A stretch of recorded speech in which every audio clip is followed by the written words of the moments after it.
Yo, it's your boy Ryan, Northwest Sports Fanatics, back at you with a new video. Today is Monday, December 9th, 2024, with your boy Ryan and the Northwest Sports Fanatics. Make sure you guys subscribe to the channel. Smash that like button either now or on your way out. Donate to your boy if you can. Cash App, $ ORIONNWSF, or the YouTube Super Chat right here. We got the Cincinnati Bengals versus the Dallas Cowboys. Kickoff is going to be here in roughly 10 minutes. So let's cue up the music, take a look at the thumb, and let's get settled in for some Bengals and Cowboys on Monday night.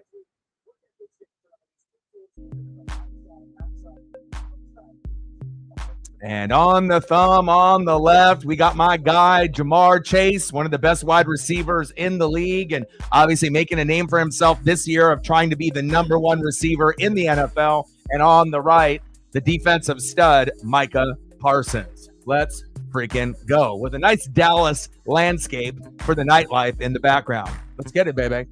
And this is one of those special presentations where they have a dual broadcast. There's actually quite a few that they're doing today. So they have the Manning cast that they've been doing for quite some time. But on Disney Plus, they also have a alternate Simpsons broadcast. And I'm a super fan of The Simpsons, but I don't really know what this is going to look like. Obviously, I'm going to call the game on the regular broadcast, but on the TV in my studio, I have The Simpsons on Disney Plus on, just to kind of have it on in the background to see what it looks like, how it sounds, and what the animation looks like throughout this particular game. Daniel in the building, what's good? STL in the building, what's good? Like, sub, donate, comment, share. If you haven't smashed that like button yet, please do. Help your boy out. We'll be shooting for 20 likes within the first hour, 30 to 50 if we get a little bit more volume, and obviously 100 on the donos on every single stream. Let's go, baby.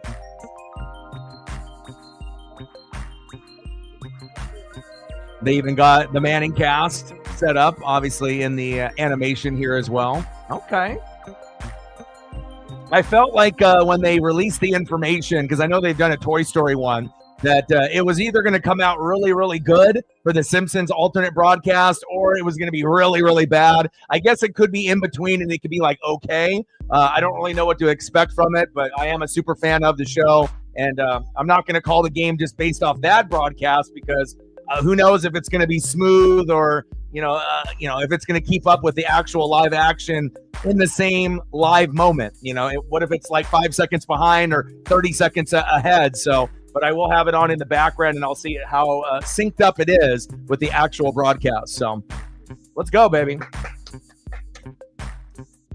I am ready. Cincinnati Bengals, Dallas Cowboys, kickoff here in about 7 minutes. And then again, you got multiple alternate broadcasts that you can watch tonight, besides watching me here and watching it on ESPN. You can do an alternate broadcast with Manning Cast, which I do from time to time. And also on Disney Plus, they also have the Simpsons Fun Day Football Manning Cast, and obviously a separate broadcast that they're doing for the very first time, where they're implementing the Simpson characters with this particular Monday Night Football game. So, and I imagine depending on the success and the ratings of this Sunday Simpsons Fun Day football special broadcast, then if it ends up getting good ratings, I assume that they'll do it again, at some point next year, or, maybe in a few years. But again, don't really know what to expect from it, but again, I'm definitely interested to just take a peek and have it on in the background. And after I watch it for a little bit, if it's not worth it, then obviously I'll turn it off. But I'm going to have the main broadcast on to call the game, and that'll be on in the background. Maybe I'll have Manning cast on as well. So here we go. Let's get it, baby.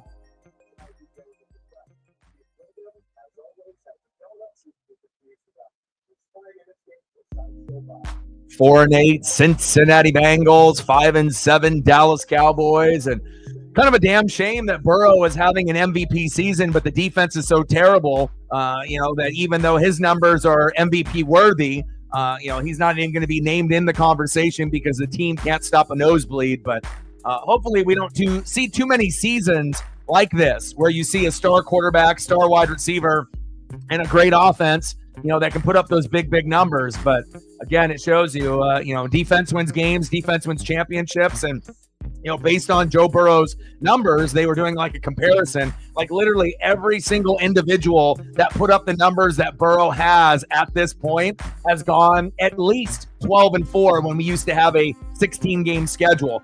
So you're winning, 11, 12, 13 games based off the numbers, and then to see Joe Burrow sitting at a 4-8, definitely, it feels like the upside down. It feels like Stranger Things. But again, they need to be able to figure out those players on the defensive side of the ball. So that way, if this happens again, Joe Burrow obviously can be a little bit more prepared for it. T. Higgins will be out the door after this year. And obviously they have Jamar Chase, who I feel is a little disgruntled, with his contract. And hopefully they can pay him as well.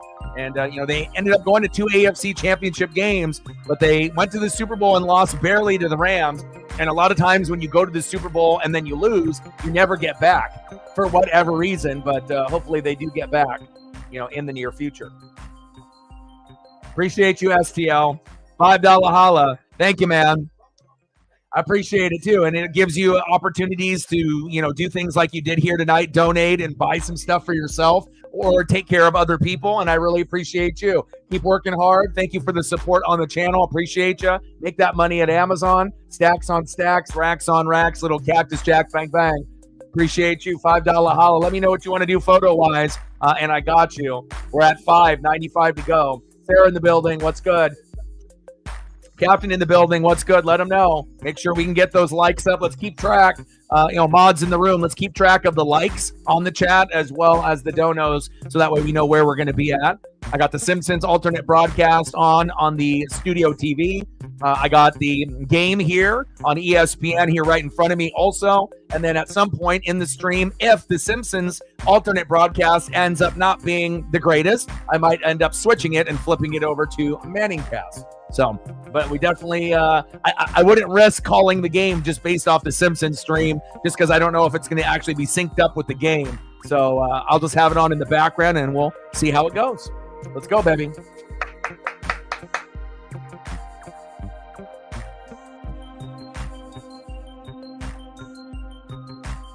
And I'm happy that I actually got this started on time. I ended up tripping over one of my, photography lights and ended up spilling some of my drink here on the desk. Luckily, it didn't get into the computer or any of my equipment since I was really quick about it. My Kenny Omega shirt got soaked up with some Monster Energy drink and whatnot, but luckily I didn't have any damage here at the setup. And, I got so many lights and so much equipment in here that, sometimes with fans and lighting and whatnot, sometimes you'll end up having a little bit of a mistake, but luckily for me, nothing serious, I think, happened. So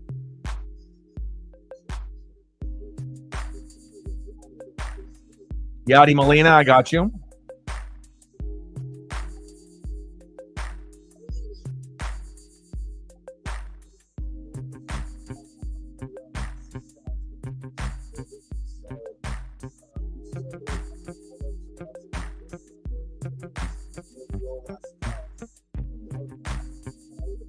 But I appreciate you. Let's see if we can squeeze a couple photos in here real quick for our first dono through the stream. And it doesn't matter if we're doing a football stream. We can always, showcase some of our favorite players on another sport like the MLB.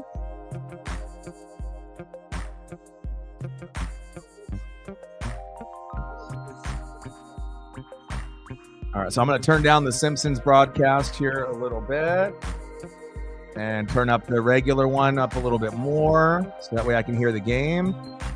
Okay, see if we can get a couple more Yachties in here for SPL.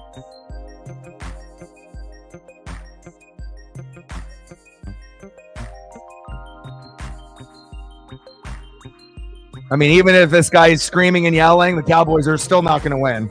Nice try, though.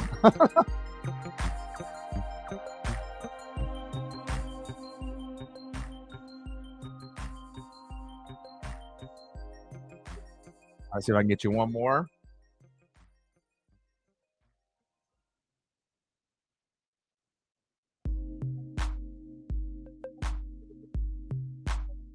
All right, appreciate you, my guy. Thank you so much. We're at $5 holla, 95 to go. Let's get it. alternate broadcasts here. Got the Simpsons one on, Manning cast. We got the regular broadcast. Normally I'm not going to have 2 or 3 screens up of the same game. Usually I'm watching 3 different games, but again, this is the first time that they've done a Simpsons type of broadcast as an alternate. And I figured it's either going to be really, really good or really, really bad. It might actually be okay, but we'll have to wait and see. But I'm definitely going to be calling the game off the regular, just because I don't really know how everything's going to be synced up live-wise. So, hey, you're not the only one that misses the Mariners. I do too, quite a bit. So, Megan with a hundo. Still can't believe how the Hawks are doing this. Hope it lasts until the playoffs. Slightly nervous about next week versus Green Bay. Yes, and that is a game that you could lose, but at least you're playing at home. And if you do lose that, it's not going to affect you guys. I think mentally you guys will be fine, but there is a chance to be able to win 5 in a row, and then hopefully gain a little bit of ground on the Rams, because it's either going to be you or them or both of you in the playoffs. Thank you so much for your love and support to the channel. $100 dono. We're at 105. Stacks on stacks. Racks on racks. Little Cactus Jack bang bang. Let me know what you want to do photo-wise as we go throughout the stream, and I got you. So one sec here. Got to turn down the Simpsons broadcast. I'll just have it on in the background. We got to turn up the actual game.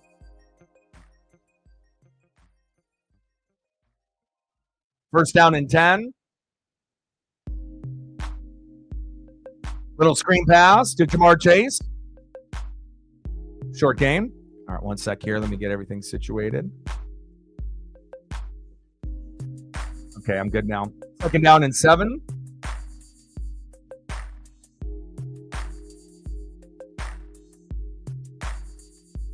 I got so many screens up here. Second down and 7. Burrow. Fake toss. Little check down. Short game. Good defense there by the Cowboys. Sample with the catch. For a yard. Third down and 6 on the Cincinnati 34. I mean, I think that everyone understands that, Green Bay, at times will play very, very good. But I feel most of the days that Green Bay plays out of their mind, they're at home at Lambeau. When they're on the road, yeah, they can play great on the road too. But it feels like, it could be probably one of the biggest games of the season for Seattle if we're really, because those are 2 teams that could make the playoffs. Yes, we know Minnesota has leapfrogged them record-wise, but Green Bay and Seattle could be there, and they do have history. Pass incomplete. Broken up there by the Cowboys.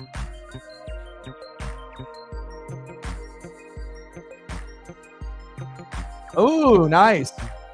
Heck yeah. You've been getting a nice little collection.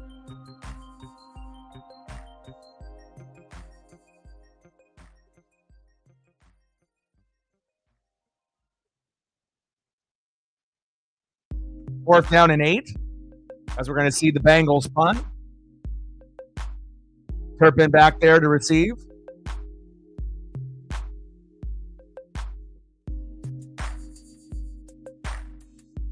Bengals with the punt. Turpin.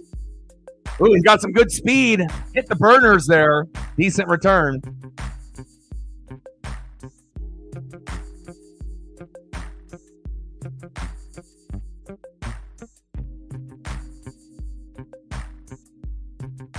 Yeah, and the Simpsons broadcast is behind, obviously, a few plays, right now from the actual live action. So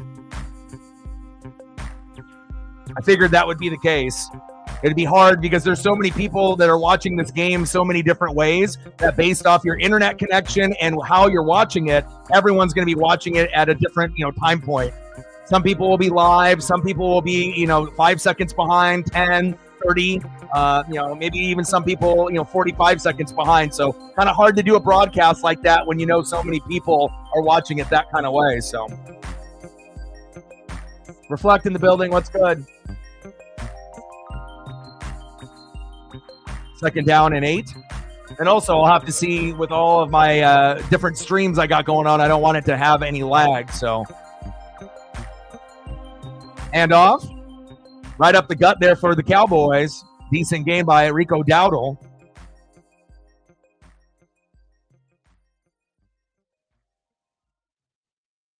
No, of course you need the Niners to win against the Rams. I mean, because the Niners and the Cardinals, they're not going to make it. So anyone that is playing them, you're going to be rooting for the Cardinals to do the same thing as well. So, but based on how both of you guys are playing, it's probably going to get a little dicey. Atlanta is kind of hitting a wall. So Tampa might be able to take over unless they throw in Michael Penix Jr. to make it interesting. But if they stay with Kirk, I'm going to run away with it. Floater. First down, Cowboys. Move the chains.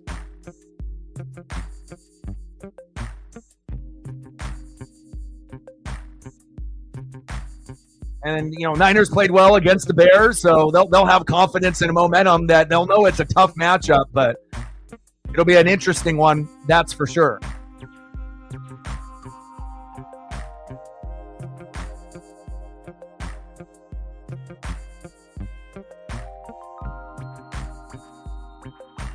First down and 10 on the Cincinnati 37. Man in motion, shotgun set. Rush towards the sideline. CeeDee Lamb with the short gain. 4 yards, second down and 6 on the Cincinnati 33.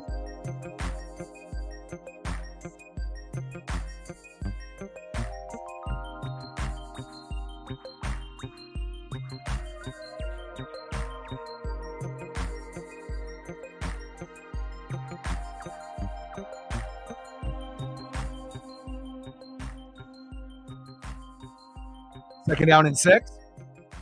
Rush. Floater. Towards the sideline. First down, Cowboys. We damn boys. CeeDee Lamb. Move the chain.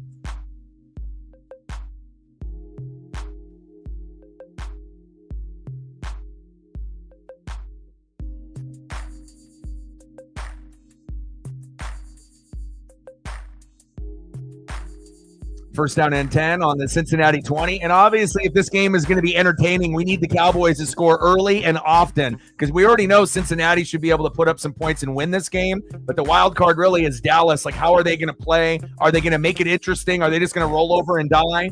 And they are at home. So you would assume that they're going to do everything in their power to play, I guess, spoiler. But is it really a spoiler when both teams are bad? One team is 5-7. The other team is 4-8. So I'm not really sure, if one team is really heavily favored over the other, you would assume Cincinnati, but we'll see if Dallas can be desperate and put some points on the board to make it at least interesting for at least 2 or 3 quarters, I hope.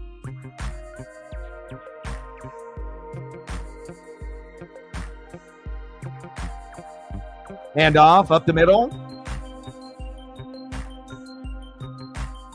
Rico Dowdle.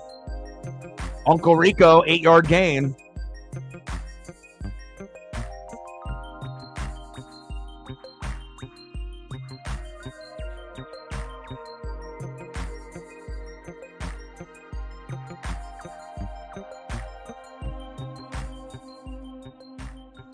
Third down and 2. They're on the Cincinnati 12. Great opening drive for Dallas. I didn't expect this. Dowdle. But again, the Bengals, defense, they're very suspect, right? So sometimes they'll, make some stops, but other times, they'll look like Baltimore's defense where it's just non-existent. So 4th down and 1. I mean, you're the Dallas Cowboys here. You're at home. Do you want to kick a field goal with Aubrey or just QB sneak it with Rush or give it to Rico Dowdle for that first down? Just give it to Rico and just jam it right up the gut with Rico. Or QB sneak it with Rush. Let's see what they line up in. Shotgun set or under center. All right, they're in shotgun set with no running back. Odd.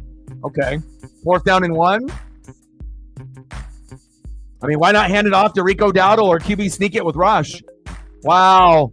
End zone. Touchdown, Cowboys. Oh, my CeeDee Lamb. How gutsy of a call is that to have 4th down and 1, right? Like on your 12-yard line, and you fucking throw the ball to the corner end zone. That's when you know the Cincinnati Bengal defense is fucking terrible. Oh, my God.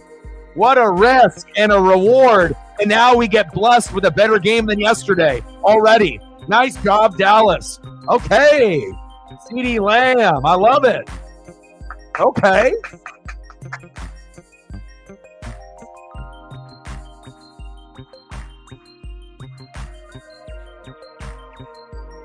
Absolutely. Wow.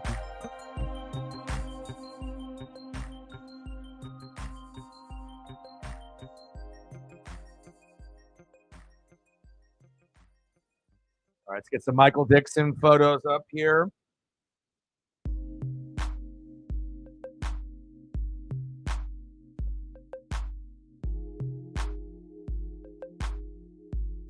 Thank you so much for your guys' love and support to the channel. It means everything. I ended up going to Petco, and you got to take care of the pup, and it's like, man, dog food is so expensive. For just one bag of dog food for Paisley is like $80, so, but again, she's the Paisley pup. You got to make sure, she is taken care of fully. Everything just going up, up, up.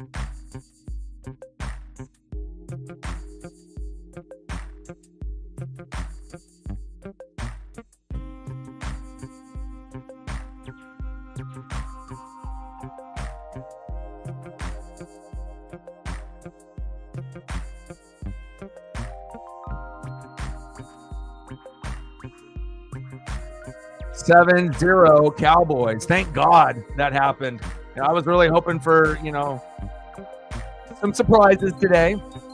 Yesterday's game was definitely a snooze fest in that first half, but it got better in the third quarter and the fourth quarter. But I feel this one, with Dallas scoring right out of the gates, this one should be pretty entertaining, from beginning to end. I don't think we're going to have too many lapses where we're, wondering. They just showed the Cowboy touchdown on the Disney Plus broadcast of CD Lamb. So, yeah, they're definitely behind.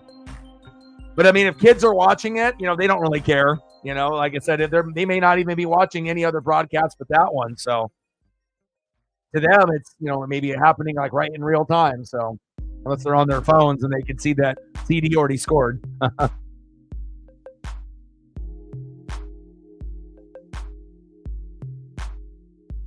I'm very excited for this matchup with the Packers and Seahawks, and you can't really say it's a trap game because both teams are good. So, it's really a benefit for you guys to be playing this game at home, not on the road, because if you're in Green Bay, I think even Seahawk fans can admit you probably are going to lose that one, and it could be bad, because we know it's hard to win in Lambeau, and it just seems like they always get all these extra things to happen when they play at home. But when you guys are at home, we know that home field advantage, it's there. And even though there's been some struggles early in the season, 4-game win streak, you can make it 5, and that would be a real statement game. Even though the Green Bay Packers aren't the number 1 seed in the NFC North, but they got 3 teams that could make it, in the playoffs with the Packers, the Vikings, and the Lions. So it would be a very substantial win, and it would definitely create a certain type of narrative that maybe Seattle is a team to really look, out for, even though maybe there's a lot of doubters and non-believers, and we know injuries are everything, but getting those guys healthy, and if you can continue to be hot in December and keep this win streak going, that could end up being very critical for you guys, not only making the playoffs over the Rams, but possibly winning a game or two in the playoffs, even though no one will believe that you guys probably can do it. Just same thing with like Tampa. I don't think anyone would really think that we're going to, win games. This year, our defense is terrible. And at this point, you guys are playing better football than us. But it would be more believable of Seattle getting there if they stay hot and winning a game or two. If Tampa goes, we can win the division, but I don't even know if we can win a game, just being honest. But I hope we do. But the defense is bad, and Antoine Winfield Jr.'s hurt again, and he's out for a few weeks. So I'm definitely going to be rooting for you guys to kick ass, take names, and win that division. 7-0 Cowboys. All right, Bengals, it's your turn. 2nd down and 7 for Cincinnati.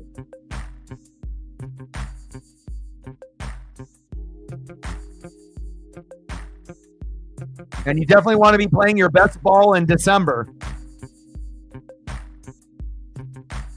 Offsides. Neutral zone infraction by Micah Parsons. 2nd down and 2 on the Cincinnati 38.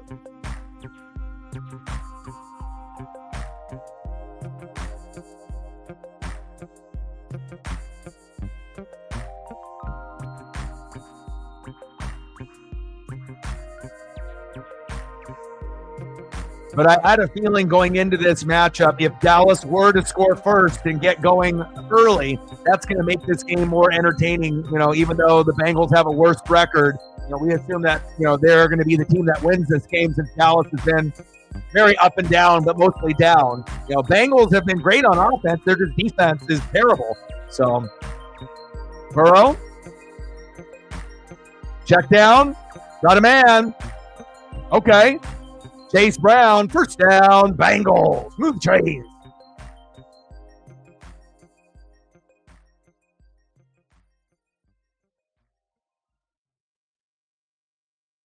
Now,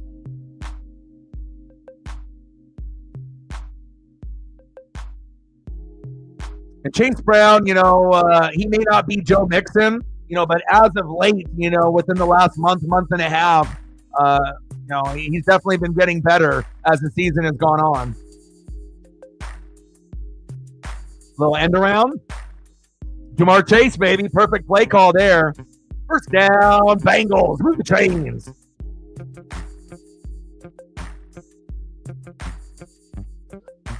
Okay, you're going to send it on Instagram message then?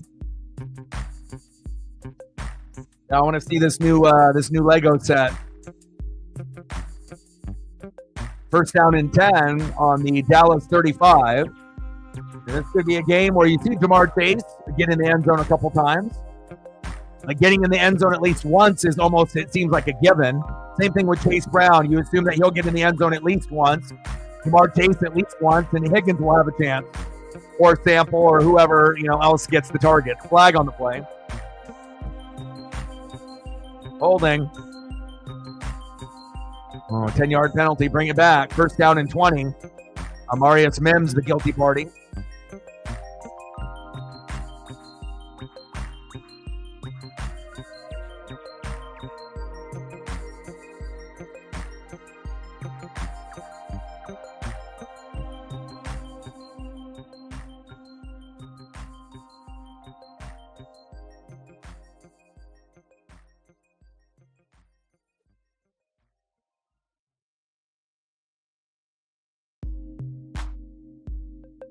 First down and 20.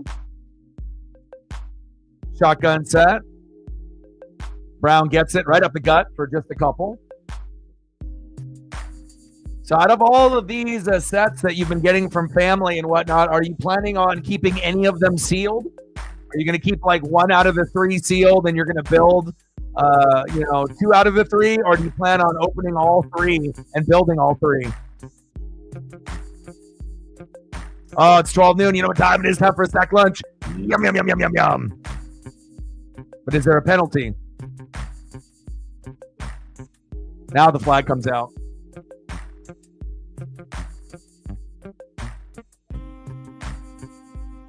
Men on the field.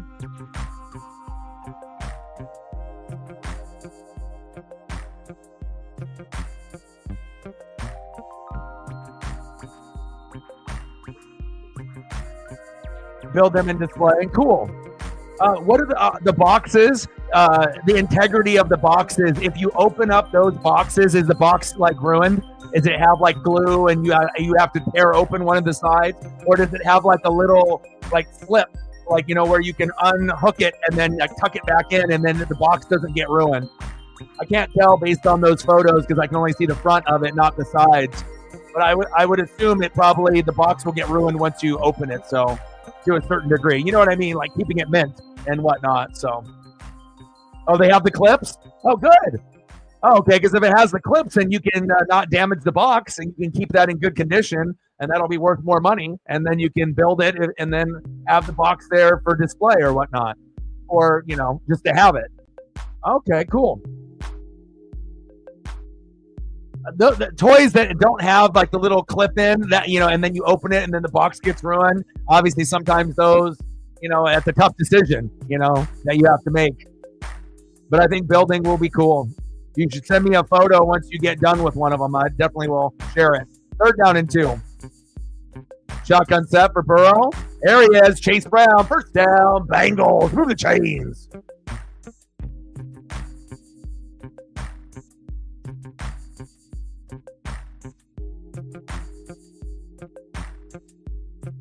All right, Bengals with a little bit of momentum. At least both offenses came to play here today.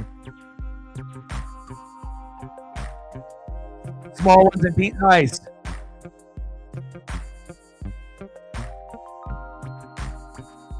First down and 10. Ball at the Dallas 19, and Joe Burrow and the Bengals are threatening. Shotgun set. Good protection up front. Floater, end zone. Incomplete. Wow, I thought Chase Brown might have a chance to come down with that. He's a pretty good athlete. He's not Joe Mixon, but again, based on what they had available, a pretty good, replacement, even though it is kind of a downgrade. Good defense by the Cowboys. I think the cameraman didn't get there in time, so we couldn't see that deflection there. Good defense there by the Cowboys. I don't know how often I'm going to say that tonight, but I'll say that here tonight with Bland making a play.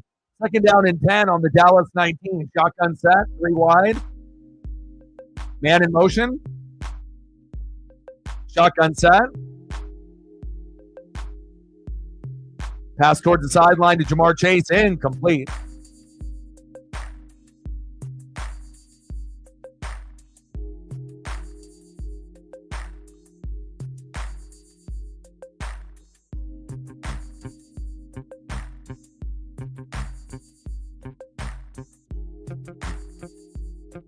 Third down and 10.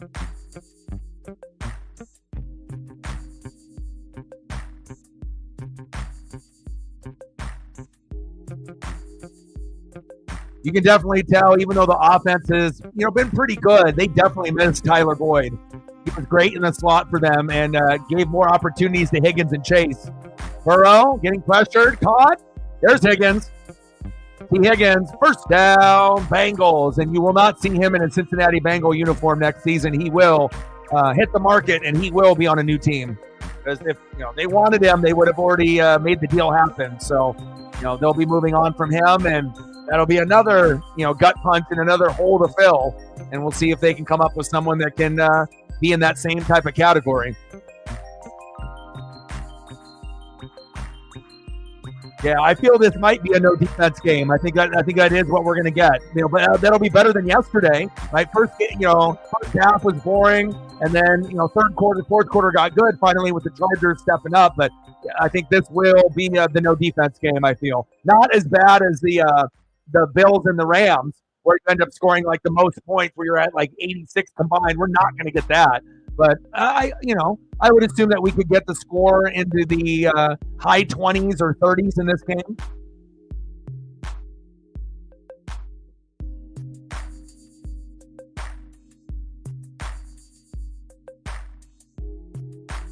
But I do think he will get some big splash plays on the defense on both sides. Just with Cooper Rush, and you never know with Burrow. Burrow has been very accurate, and but tipped interceptions happen, so you never know. Shotgun set. Burrow. Nice route. Jamar Chase. Touchdown, Bengals. And that's that connection from LSU. Hit the gritty. Jamar Chase. There we go.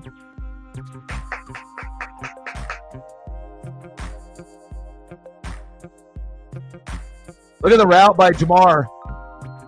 And it's like when you throw to a spot and you don't throw to the player, that's when you have that chemistry. And again, a lot of times when you throw to a spot, it'll turn into an interception or, an incomplete pass, and it's not even close to where the receiver was supposed to be. But if they're on the same page and you throw before he breaks the route, only the greats can do it, right? With accuracy, consistently, like Burrow and Chase, and having that chemistry from LSU. He even threw it before he even looked and turned. Beautiful, and again, throwing to the player is great. But the element of surprise of throwing it before, you don't really know what's going to happen. Is it going to be a pick six? Is it going to be a touchdown? Is it even going to get to the player? Is he going to react in time to be able to get to the ball? So throwing to a spot is definitely harder to complete big plays on. But when you do it and everything works out perfectly, then you get a gem like we just saw with Burrow and Chase right there. And the defense really wasn't that bad by the Cowboys there. But again, Burrow with that nice touch. They hit it right in the breadbasket, exactly where Jamar needed it. But let's be honest, Jamar is, this year is the best receiver in the NFL this year, right? So, you can pretty much throw it to him anywhere, and he's going to catch it most of the time. Extra point is up, and good.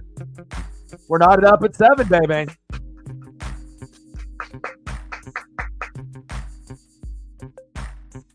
Yeah, but you have to understand with Zini, for her to have Burrow and Jamar Chase and Chase Brown, I did the same thing with Lions players last year with Amon-Ra, Montgomery, and Laporta. And when a team is rolling on offense, there's nothing you can do. If you're the opponent in fantasy, there's just, the only thing you can, I guess, hope for is, maybe they have a minor injury and they miss a little bit of time, so they're not out there getting points on you and whatnot. But that might be the reason why, if Reflect doesn't win the championship and it ends up being Zini and Reflect there, the reason that she'll win it, if she wins, is because of Burrow, Jamar Chase, and Chase Brown. Now, if they end up not playing well that particular matchup, then Reflect could win it all. But it's really going to come down to those 3, because that's 3 out of your 9. So, if you're a player like that, you're expecting to, you're trying to get to 60 points or higher with those 3 pieces. And again, with those 3 pieces, they have the ability not only to get 60 or higher, but they could get 90 to 100 just with 3 people. And if that happens and you got 6 other positions and you're already at 100 after 3 people, you already know as the opponent, it's going to be very hard to come back unless you have a monster number yourself.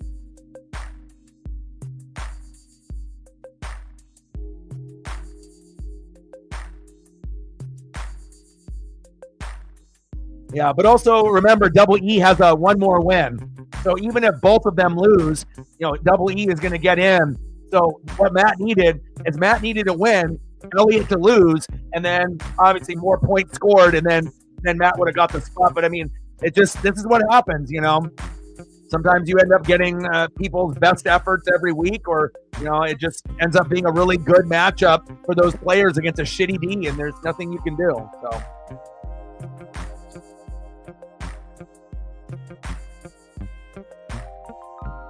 Yeah, and that's very true. If you would have been focused throughout the whole season, you would have beaten Elliott. You would have beaten him by a game or 2 more than likely, or you would have at least 1 more win right now.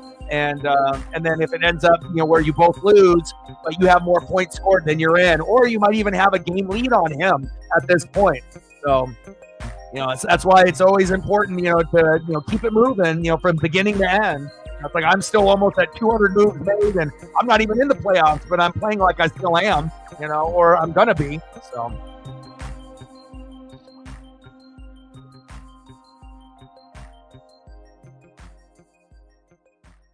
Yeah, but again, the players drafted was very, very good, and it's just, working the wire, every single week. And, most of the time when you were focused on the team, you picked up correct players on the wire to give you more depth. And you just got to do it every week, and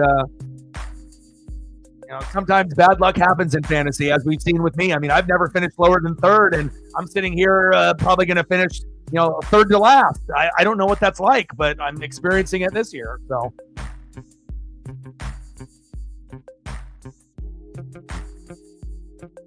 But, and sometimes, we end up putting the wrong person in the starting lineup, and sometimes that happens too. You can't predict, every single, you have like this certain superstar players that that you're going to play, all the time. Like a Jameer Gibbs, that's not really going to be someone that you're going to necessarily put on the bench. You just have to hope that he plays well every time. 1st down and 10 for the Cowboys.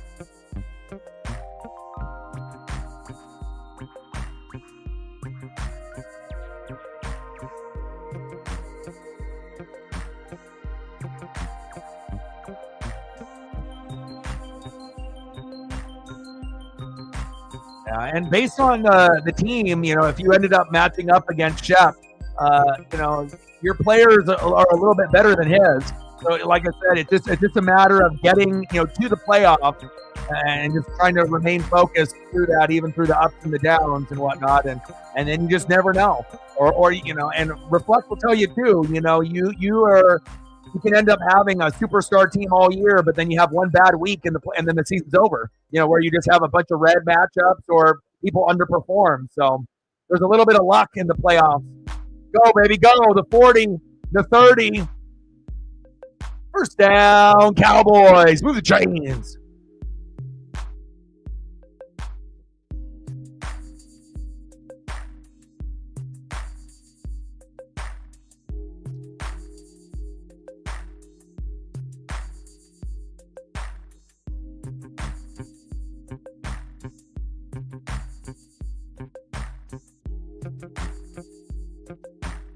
CeeDee Lamb, he's an athlete, baby.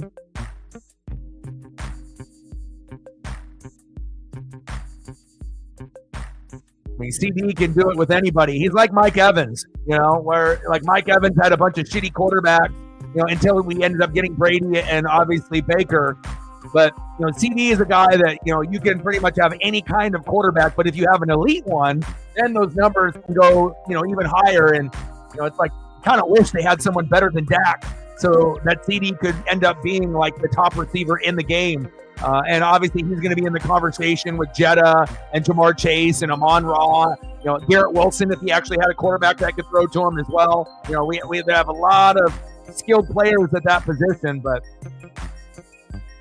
you need to be able to have a quarterback that, has that chemistry with you. And off up the middle, Rico Dowdle. First down, Cowboys. We damn boys, move the chains.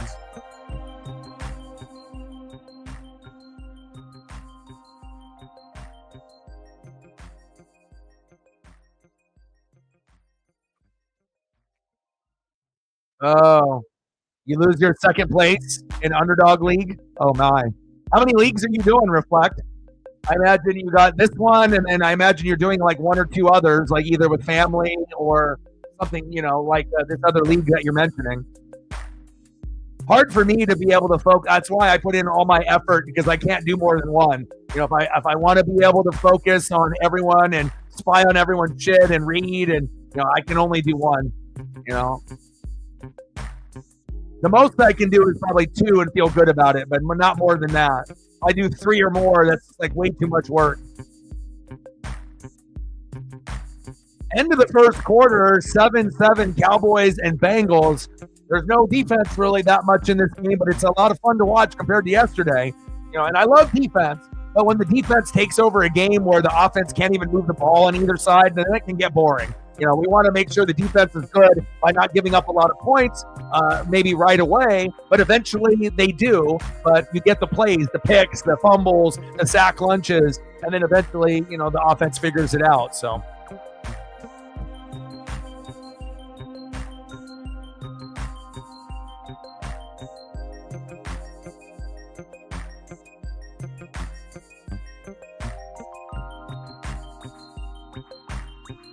New family, yeah.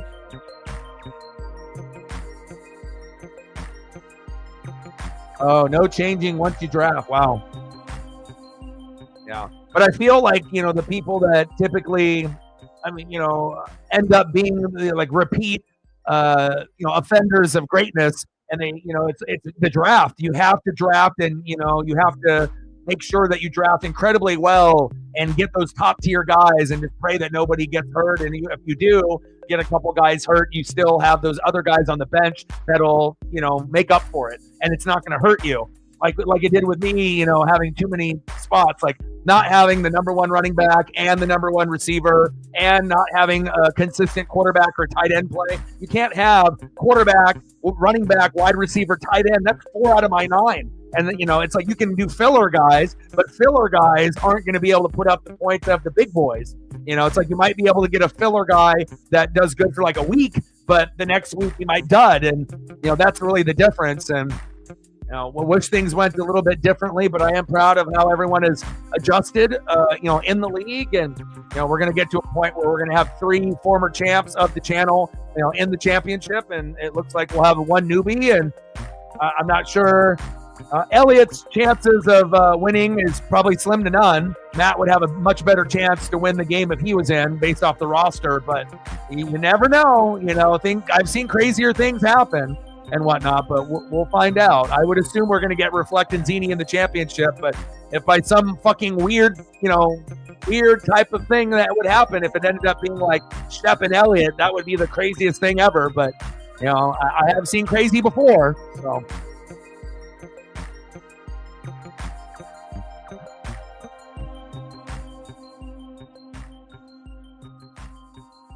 Yeah, I got Oregon and Georgia. We're going to beat Ohio State. We're going to beat Texas. And then we're going to beat Georgia to win it all. At least that's what I'm hoping for.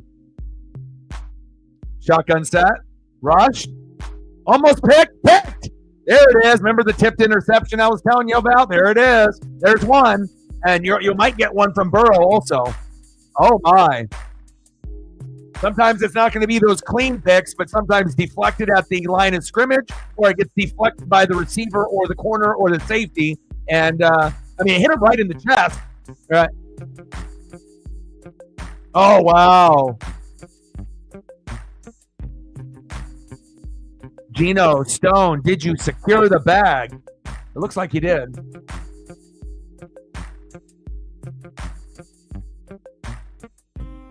Wow.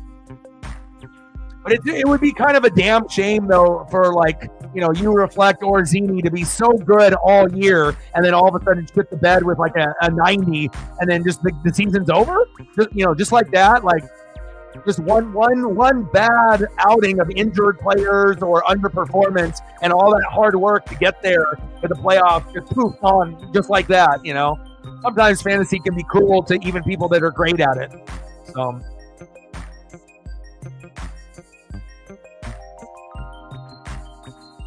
I think Notre Dame is one of the sleeper teams. I think really it's going to come down to Oregon, Georgia, Texas to win it all. And then I would probably go Ohio State and then maybe Notre Dame after that. Just based on the 12 teams that I'm seeing in the bracket on how they're lined up. I would probably throw Penn State in there too. Maybe even Penn State over Notre Dame just based off skill set and whatnot. But Ohio State, Penn State, Notre Dame would be... that would be my 6, I think. Maybe Notre Dame number 6, Penn State 5, Ohio State 4, and then obviously Texas 3, Georgia 2, Oregon 1.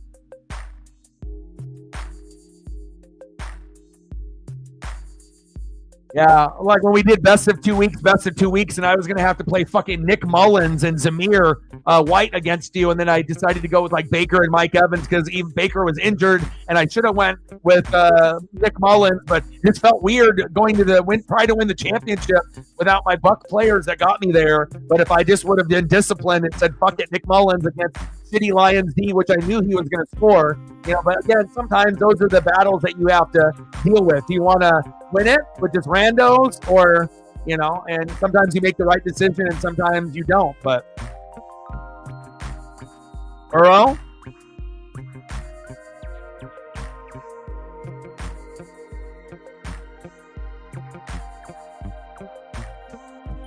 Yeah, but damn well that's not going to happen. That's not happening. I mean, Georgia, to me, is the team that is, if Oregon doesn't win the Natty, it's going to be them. Like I said, Texas is pretty good too, and they went down to the wire, but based off defense and Kirby Smart and intelligence and scheme, it feels like, Oregon and Georgia are the 2 best, and that's the team that I would want to beat, based on, past matchups that we've had with, either, in the Herbert era or in the Bo Nix era. We've known how, like when we played Georgia in the regular season, a few years back, we got absolutely crushed. It would be nice to be able to get a little payback. So,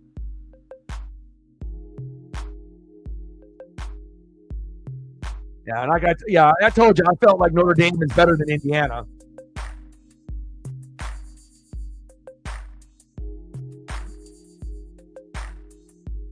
Yeah.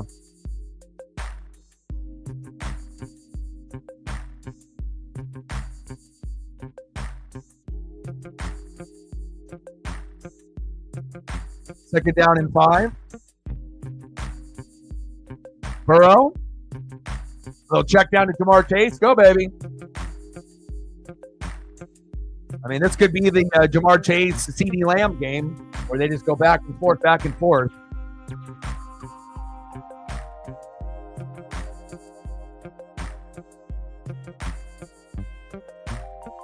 But it also shows like the strength of the Big Ten. It's like, yeah, we understand that, Texas and Georgia are very, very good, but, based on Oregon and Ohio State and Penn State, it's like, we're, all in this big cluster of the best.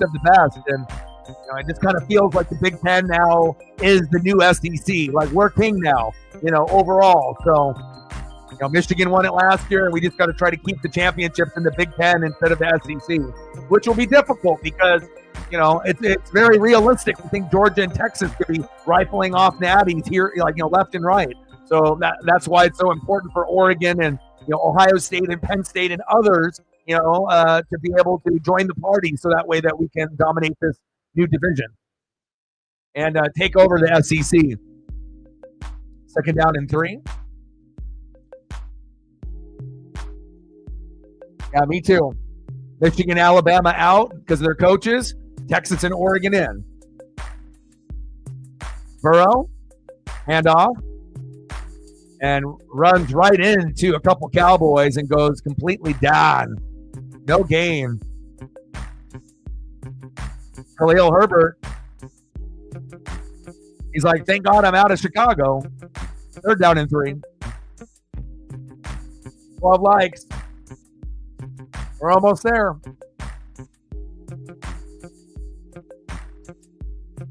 It almost makes you wonder, like, how the hell did Georgia lose to Alabama? So it shows you, like, even though Alabama had 3 losses and Saban's no longer there, they still have the ability to beat someone that could be the champion this year, Georgia, over Oregon. That could happen. I'm hoping it's Oregon over Georgia, but, Alabama has enough players still in that Saban regime left over that still stayed where, yes, they had some really bad fucking losses, Vandy and whatnot, but they had some pretty good wins too. But again, it's all about consistency, and they are no longer that dominant, team anymore. But it wouldn't really shock me in a few years if they kind of get back. They're never going to be probably as good as the Saban era recruiting wise, but at some point, you would think that they'll be better. Instead of a 3-loss team, they'll be a 1 or a 2-loss team. Like making it into the college football playoff and not having 3 losses. I think that's a pretty realistic thing, right? But again, if you have to play Georgia and Texas, and then you lose to a scrub school in the SEC, then you're fucked, right? So it's like you got to try to do the best you can with what you got to work with. Shotgun set, third down and long. Burrow steps up in the pocket towards the sideline. Higgins is there, but short of the marker.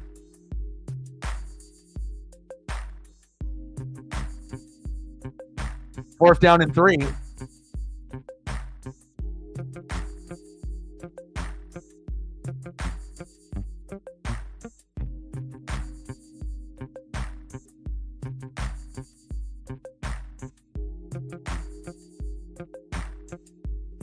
And I don't mind this call right now. I mean, defenses are bad for both. So, I mean, if you're playing like one of the best quarterbacks in the league and Jamar Chase is the best receiver this year, then fuck it. Enter your next Dan Campbell play. Burrow, check down, and they stop him. Wow. Cowboys coming to play with some D today here at home.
Yeah, I know you got the Dallas defense this week too, so.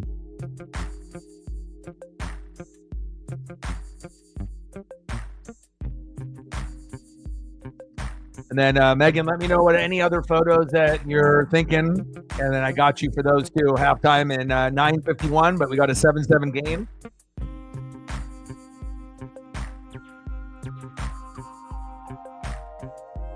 Yeah, and the Simpson broadcast is like way, way behind compared to like the live action.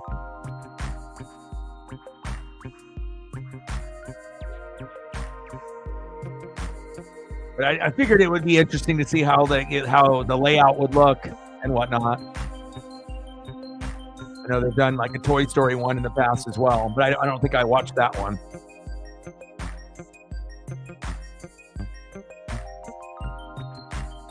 They got Mo out there fucking playing defense. Oh, shit.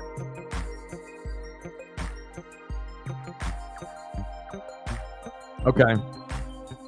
I got you.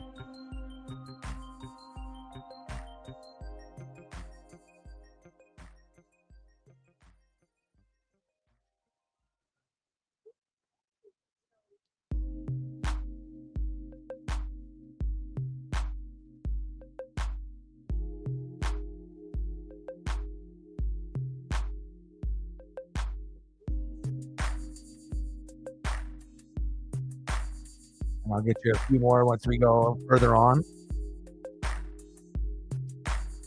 All right, back to the action. I'll try to sprinkle in a few there for you. Appreciate you. All right, Cowboys, Cooper Rush, your turn. Rico Dowdle bouncing it to the outside. Gain of 5, second down and 5 to the Dallas 49.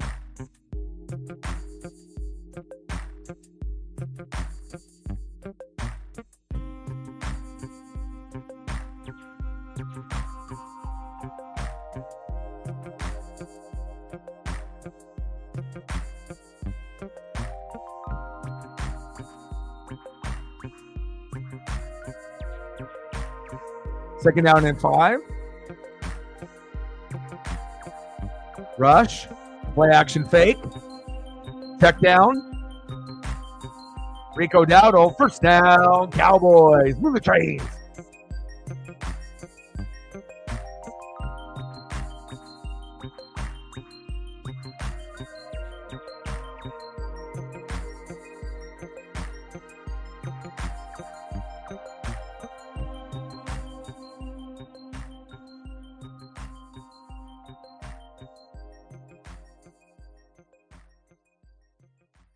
First down and 10 on Cincinnati 41.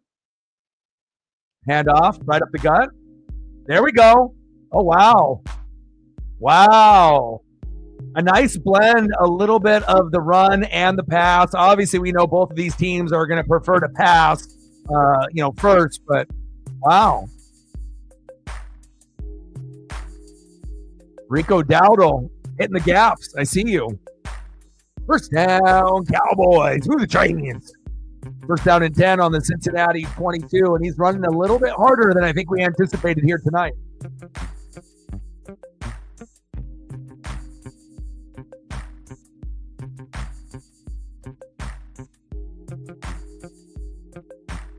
Short game. Yes. Yeah, I got it on in the background, so I gotta, anything that's like Simpsons related, it'll pique my interest.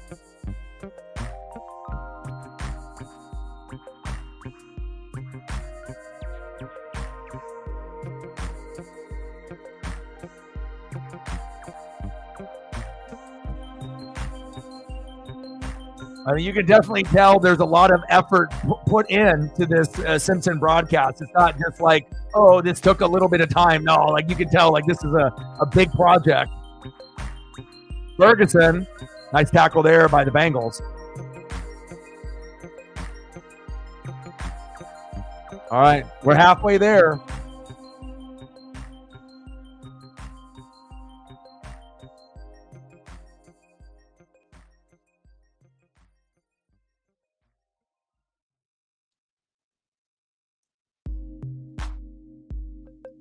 Third down and 5 on the Cincinnati 17. And we could end up getting a 14-14 score at halftime here. Obviously, it feels like the Cowboys can move the chains, but let's find out. It's like, just give it to CeeDee Lamb and he'll catch it. Rush, 3rd down and 5. Terrible decision right there.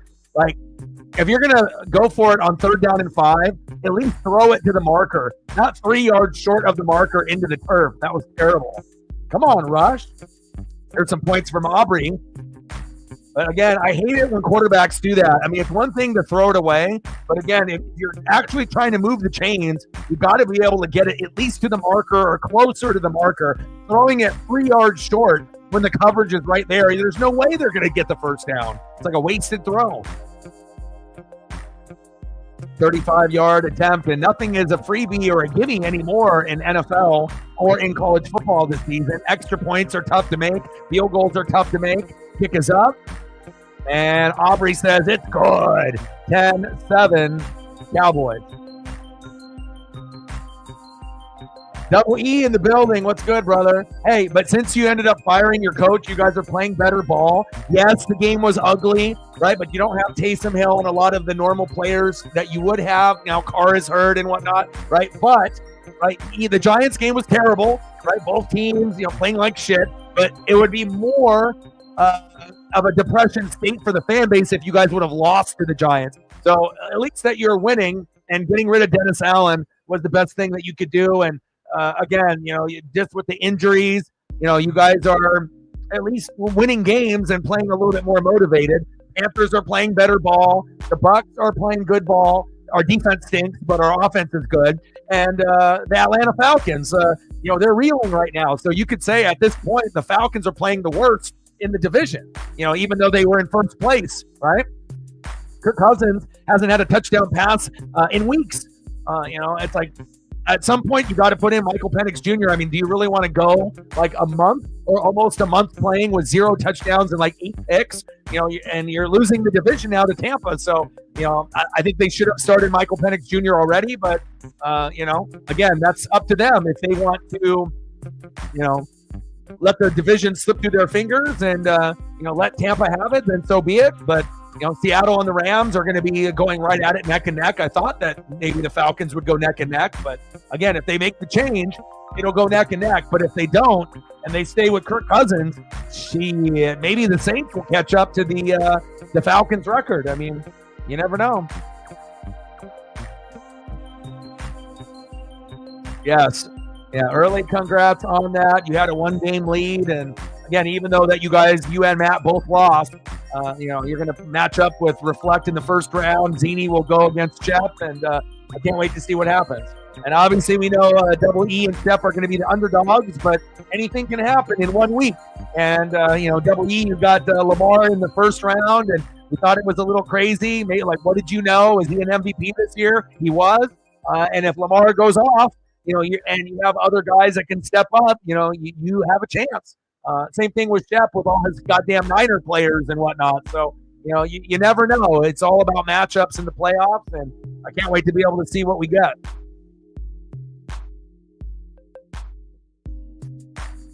Yes, the Ray was good. That was a good one. Yeah, but again, even though I've been eliminated, I've been hitting the wire and scooping up a lot of the guys that you guys could have picked up and played and won. But again, it's like even if I'm eliminated, I'm still grabbing Niners running back. I'm grabbing MVS. I'm grabbing quality pieces. If you look on my bench, I got like 3 guys with 20. And I ended up having a pretty good week. But you just got to keep grinding it out. Just one of those years. 10-7 Cowboys. Yeah, but I initially, when I saw you do the McLeod swap and not like grab MVS, I was thinking, wow. I was like, you really think that he's gonna be able to get the football? And he did get enough opportunities, and that was a good hit.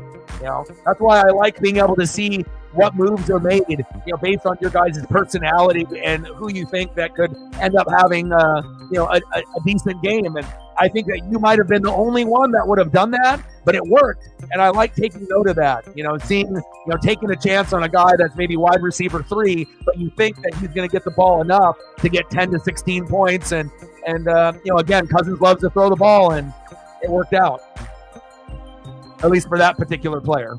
Not necessarily the week, as we know, no Lamar, tough to win. That's why it was so important for you to pick up a backup quarterback earlier in the year. Like, having Aaron Rodgers just sitting there and, collecting dust.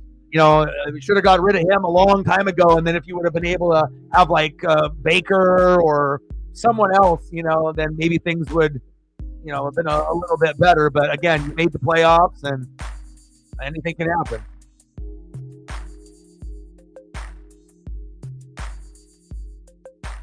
Yeah. Carr you should have went Stafford, but coulda, woulda, shoulda. Sometimes Carr goes off, and it is your quarterback, right? It's your favorite team and whatnot, but sometimes Carr goes off and sometimes he's stinky, right? And it just so happened he had a stinky game,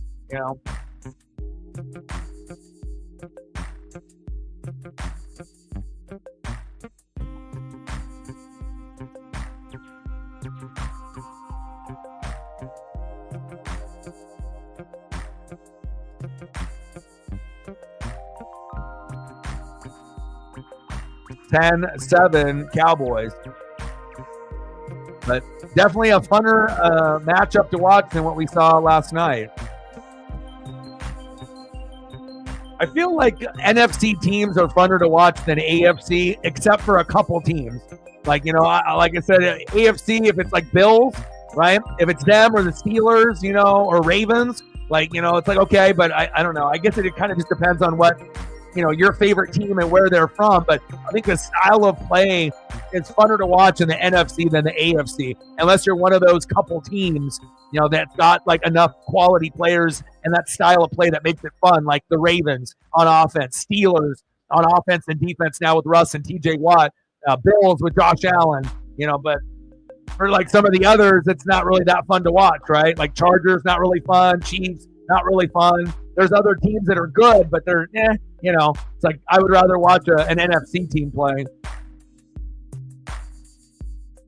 But I assume that's kind of how it goes. AFC people like AFC announcers and AFC teams. NFC fans like their brand and, they like the announcing crews. I mean, I think we still respect, Nance as well as Tony Romo, doing the CBS broadcast and whatnot. But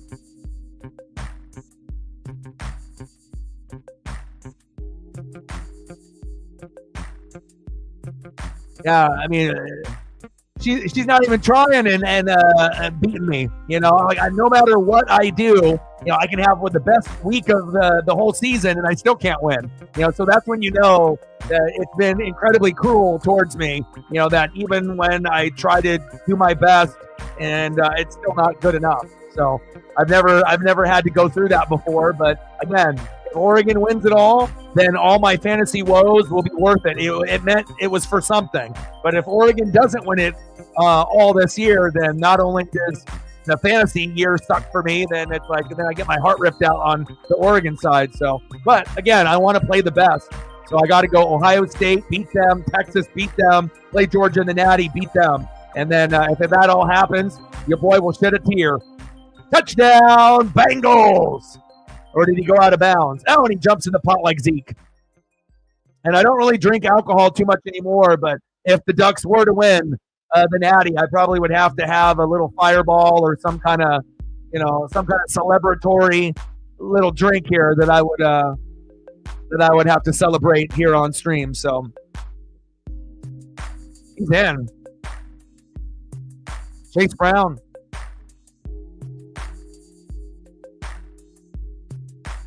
Oregon and the Mariners, baby. Oh, did he go out there? Looked like he went out on that replay. But again, if Zini does win it all over Reflect and we get that matchup, it could come down to Chase Brown, and you guys, let her pick him up, on the wire and already having Burrow and Chase. It's like if you can do three on the same team, it's incredibly risky, right? But if the team plays well, like typically Detroit Lion players, you have three players, on a team like I did with Amon-Ra, David Montgomery, and Laporta going off, you have a huge advantage over the rest of the league as long as those teams are playing well. And when they play spectacular, the other opponent has no chance, or it's going to be much more difficult. Three in a lineup is kind of the new thing. You see people that double up and do two, and two, but if you can do three, sometimes that can give you the edge, or if you end up doing 3 and 2. So like half of your lineup is just on 2 teams. You got to make sure that, you're getting the correct players on the right roster. Like if you're not doing it with like Lions players, and then, this example this year, Bengals this year, then it works. But if you do it from like another team, like Captain with the Jets, and you have, Breece Hall and Devontae, that type of Garrett Wilson and Breece Hall, that looks good initially going into the year. But then if the Jets are a bad team and then they don't get the opportunities like in a good team, like if they were to make the playoffs, then the numbers are, sometimes really, really good. But then other times you're like, what the hell? Like no one expects to have Breece Hall and to get like 6 points, or to have Garrett Wilson and they get like a 2. It's like you're expecting to get, 20 points each, or you're hoping, or more, right? So sometimes, when you double up, if you double up wrong, it can be really, really damaging.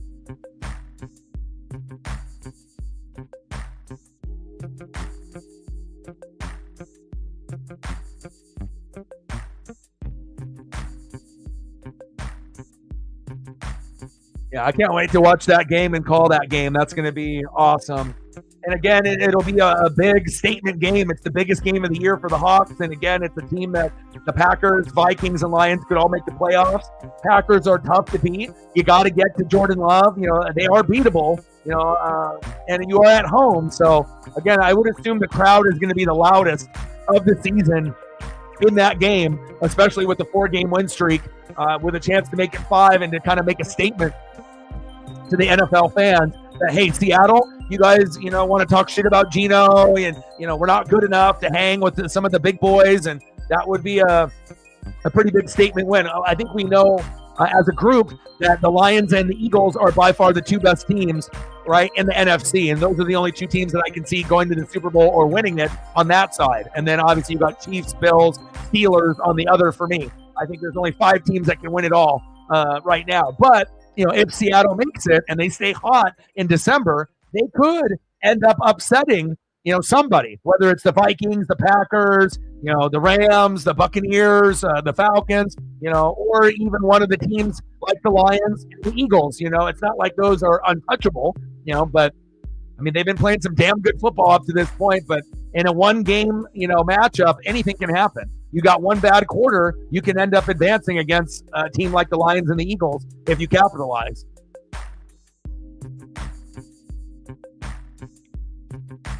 Burrow to Brown, touchdown Bengals, extra point up and good, 14-10, Cincy.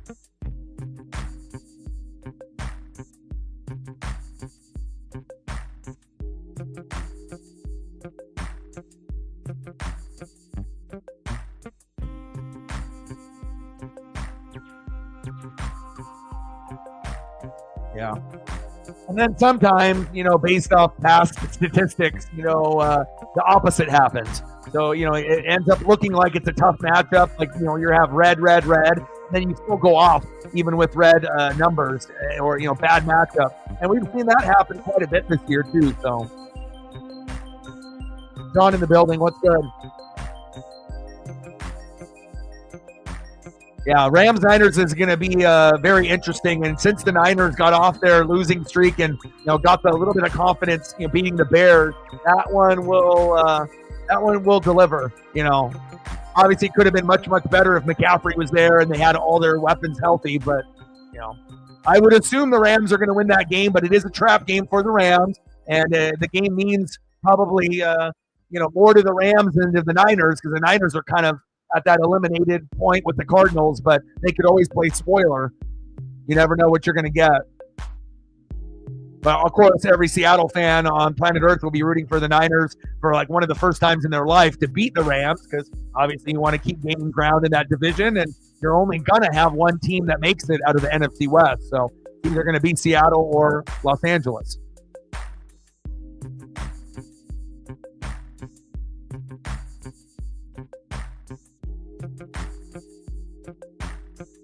Nice run by Chase Brown with the tutty as he jumps into the pot. Really close to that sideline, but that was the correct call. 14-10 Bengals. All right, Dallas, your turn. Shotgun set, Cooper Rush. Good protection. Almost intercepted. What happened to my hands? Incomplete.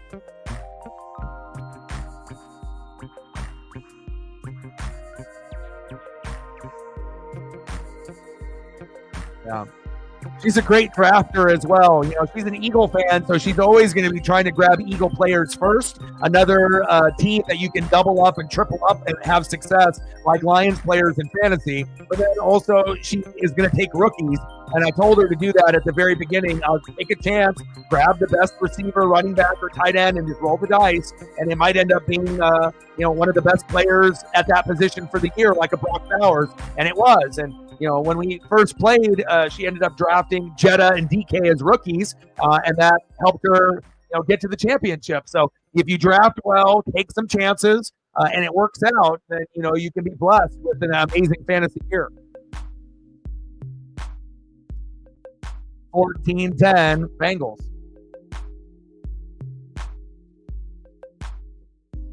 Third down and 6. I'll start. Come on, Ferg. And I had to use the Dallas kind of nightlife background. Normally I end up doing the NFL stadium, but I didn't really like the ones that Dallas had. So I said, yeah, fuck it. Let's just, if I end up doing a background and you see the city back there, it's always going to be the city of where the game is being played. It's not just a random photo of, nightlife somewhere. I'm always going to do it based off the city. But I think that some turned pretty good. I might end up doing those a little bit more often, where we end up having that type of nightlife landscape scenery. Oh, it's 12 noon. You know what time it is? Time for a sack lunch. Yum, yum, yum, yum, yum. And sometimes those ones that have like the sunset or the sunrise in the background, they look better than just the stadium background for the thumbs. Got to make them pleasing to the eye, baby. Nice sack lunch there by the Bengals. Cooper, oh, what a rush. Goes down.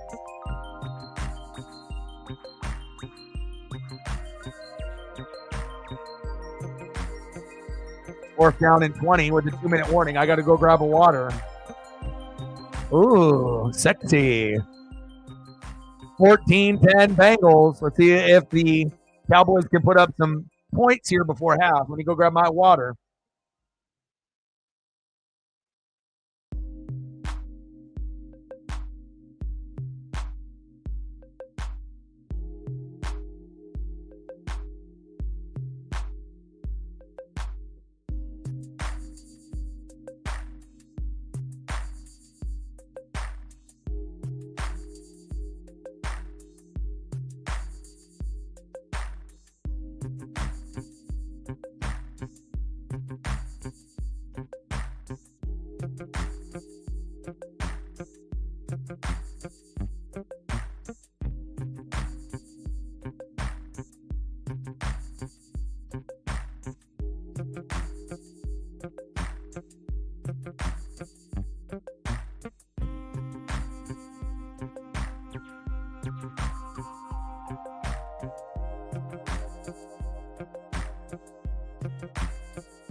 Like, sub, donate, comment, share. If you haven't smashed that like button yet, please do.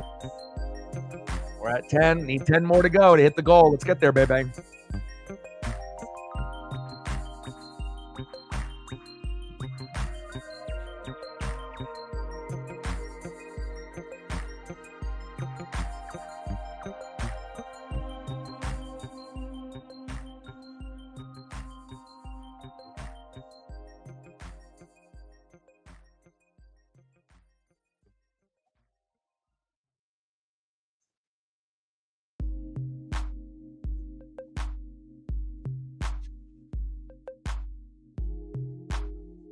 Yeah, I'm definitely excited about the extra streams to be able to do for the college football playoff, not only for this year, but for every year that I'm going to be alive on planet Earth. Like, this is going to give us extra content, as we go throughout this particular, format, going from December 20th all the way to January 21st. and they're going to have the games on separately, of course. So it'll be kind of a pick and choose. And the first one is going to be Indiana Notre Dame on Friday, December 20th. And I will do that game for sure. And then we have to go based on time of the games. And then the next one will be probably Tennessee and Ohio State, unless I decide to do Clemson, Texas. So it's going to be interesting. And I think for a lot of us regulars, we watch enough college football. It's like where we're not going to be out of our element. We're, there's going to be some teams that we're more familiar with players than others. But, after doing the screens and watching these games, I think that most college football fans are going to be familiar with, pretty much every roster that's, in the tourney, when it's all said and done. We're going to be, quote unquote experts of all 12 teams. With what they do good, what they do bad, and who actually has a chance to win it all this year, which looks like about 3 teams. And then there'll be 3 wild card teams that might have a chance to surprise. Jamar Chase, shaking and baking. First down, Bengals.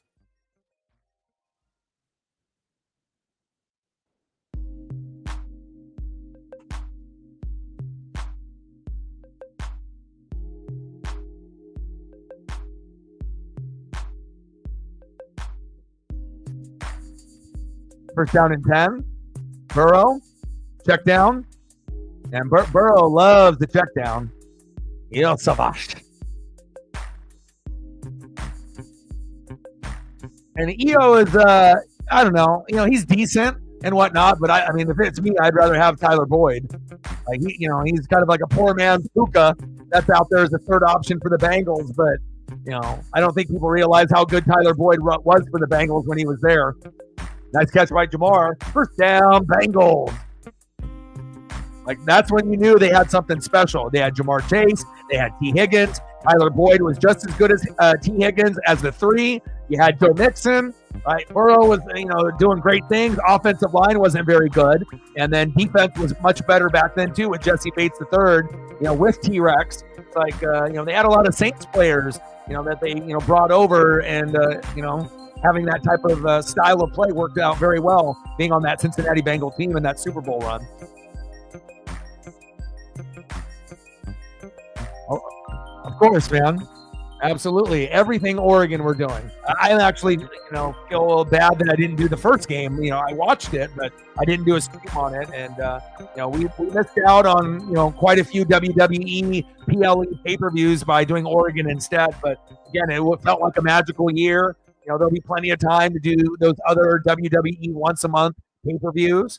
They've done a lot of them overseas, so we've had some weird times. And I feel like WWE is fantastic, but I want to make sure that we're soaking in, a special year for Oregon. We just need to complete the job. But I am going to be doing, not every college football playoff game, but there are going to be some days where we just do one game. But there will be days that I'll do 2, as long as Paisley is behaving. So, but we'll start it off on Friday, December 20th. Indiana and Notre Dame, 10 and 7 going at it. And then SMU Penn State is on in the morning. We won't do that. Clemson and Texas is on at 1. We won't do that one either. And we'll do Tennessee, Ohio State at 5 p.m. because that one could go either way. We already know Texas is going to beat up Clemson, and we assume SMU will lose to Penn State, and those might end up being pretty bad blowouts. But the Tennessee, Ohio State, like, you assume Ohio State is going to win, but the way that Tennessee has been playing, they actually legitimately have a chance to knock off Ohio State. But, they're going to have to play hella good to do it. So, but it is possible. So, yeah, they have a triple header on Saturday, December 21st, starting at 9 a.m. And then that's the SMU Penn State game. Wake up early. Clemson, Texas at 1. And then Tennessee, Ohio State at 5. It's going to be fucking awesome, man. Yeah, and I'll update, as we get closer and closer. And again, it's just awesome to be able to have that as content to do. All right, we got less than a minute to go here at halftime. The defense hasn't necessarily been non-existent, but it's been like good enough on a few plays where it's not as bad as like the Ravens D at some points in the year where they can't stop a nosebleed, right? But again, like, you're getting points and you're getting first downs with an occasional sprinkle of a good defensive play. So definitely an easier watch than yesterday's game between the Chargers and the Chiefs. Floater into the end zone, tipped incomplete. Jamar Chase, the intended receiver, good coverage there by Bland and company.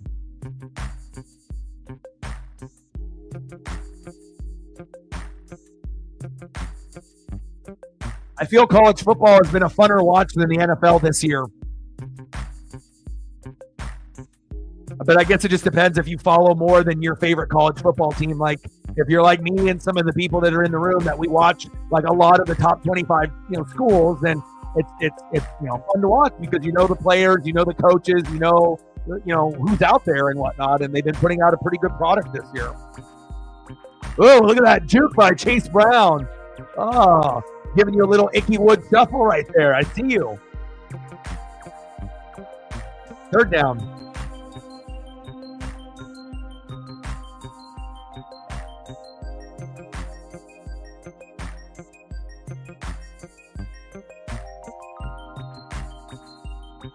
Now they got Lisa playing the sax.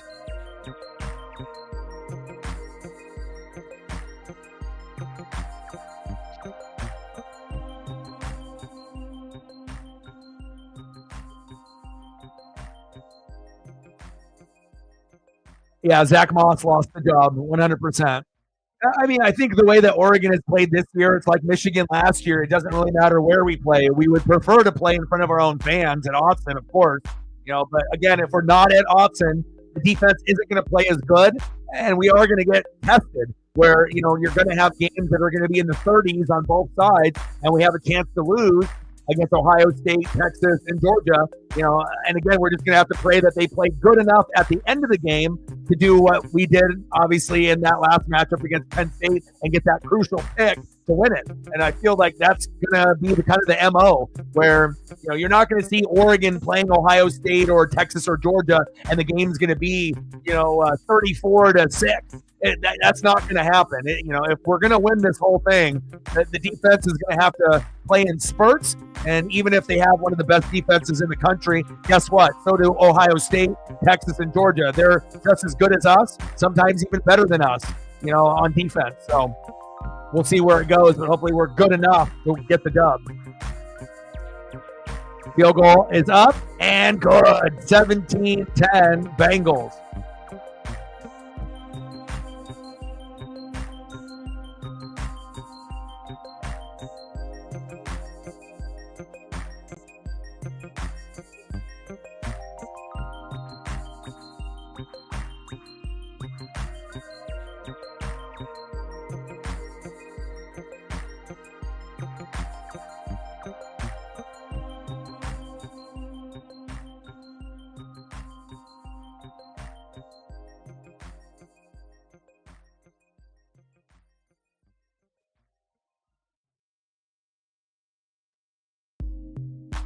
Good, entertaining first half by these two teams that don't have, good records. But with that being said, I mean, I haven't got to a point where I'm just like, gosh, this is boring. And I feel that we've seen like NFL games, kind of get that feel. It's not as bad as any NBA game, where it's like unwatchable. But, we sometimes go through these like moments in some NFL games where it's like, it takes a couple quarters, to kind of heat up. And then finally in the third quarter, things got to get interesting and fun. But, sometimes we end up getting these boring first halves or these like kind of slow stretches in the game in the second and third quarter where they're just kind of going through the motions. But, I guess that's just what happens in sports. It's not going to be, run and gun and, points after points and big defensive, play after another. Sometimes, you got to wait to be entertained. But let's see if the Cowboys can put up some points here before half.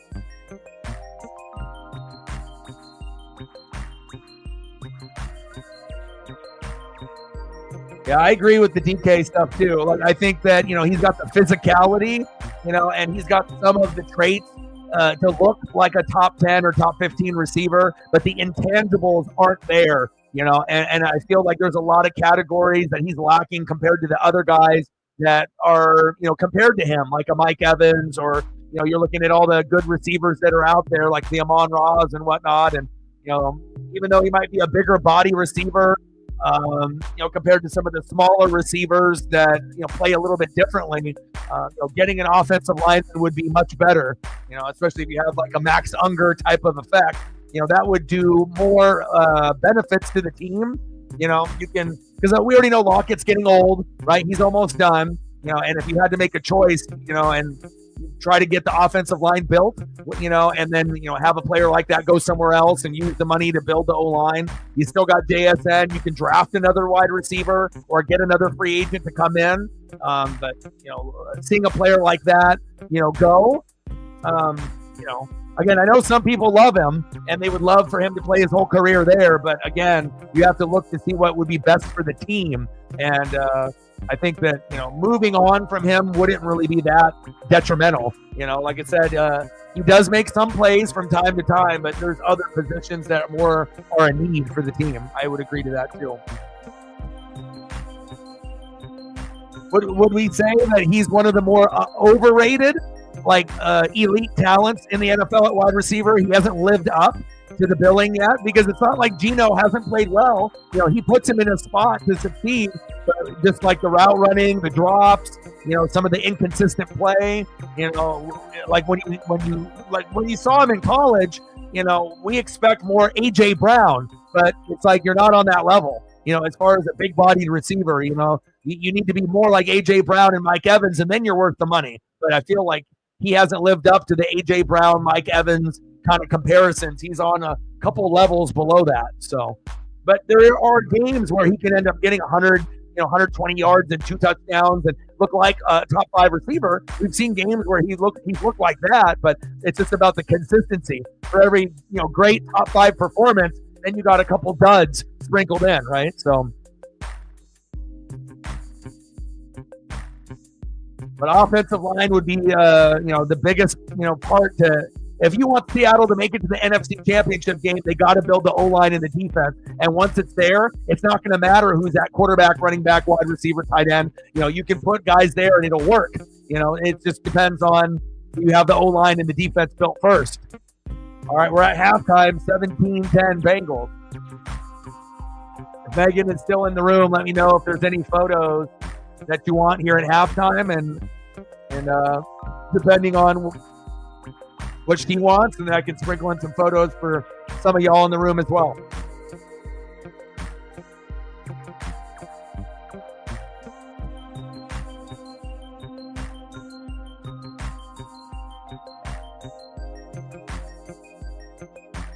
There's a couple ways you can go about it. Like what's the deal with his money and his contract? Where does his contract sit? Like what like how many years does he have left with the Hawks? Obviously Seattle fans would know that, Reflect or Megan or Captain, but how many years does he have left before his contract is up with Seattle?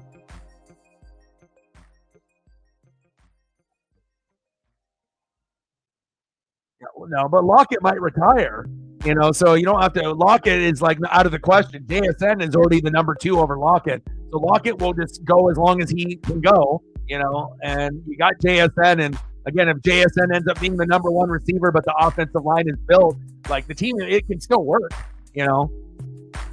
Like I feel like with DK, it's more of name recognition rather than stats. Like when you play fantasy guys, sometimes we get enamored with the name recognition, but you compare it to someone that might be a lower name that's more consistent, and that, it really comes down to stats and consistency,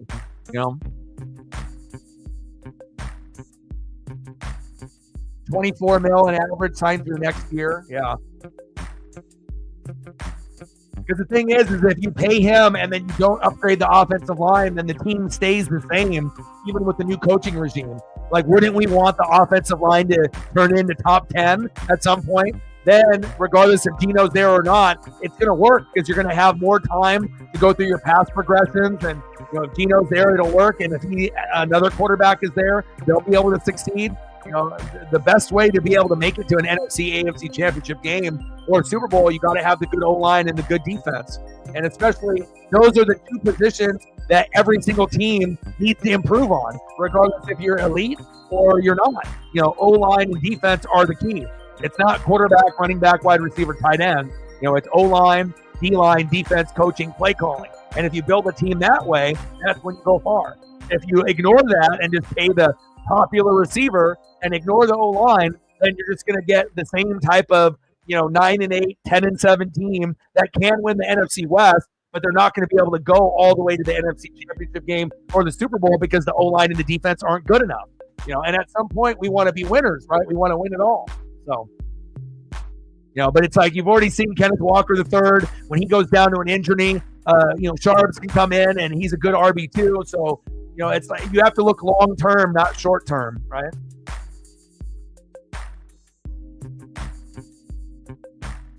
I think that we've already seen what you're going to get out of DK, and maybe a change of scenery would be good. It all depends on who signs him. If DK goes to the Titans, then we may not hear about him ever again. But if he ends up going to a team that's got a good quarterback, then that could be the spark that he needs to maybe work harder and have more chemistry on another team. But I don't think it would be the end of the world.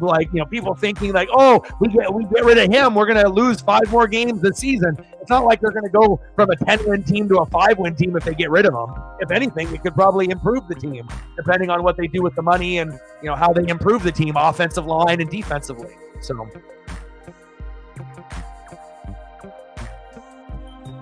yeah, I agree.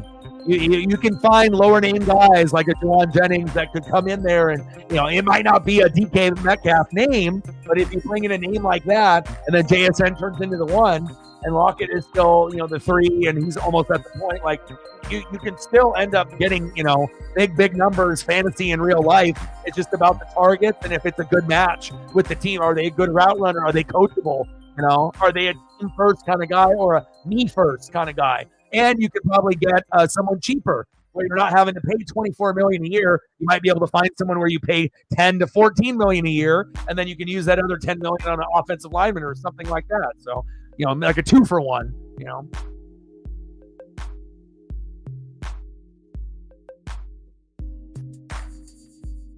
Where do we want to go photo-wise? Keep me busy.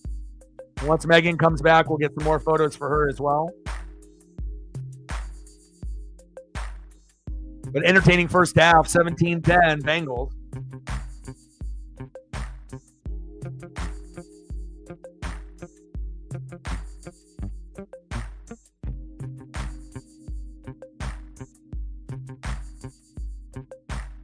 He said Chad White.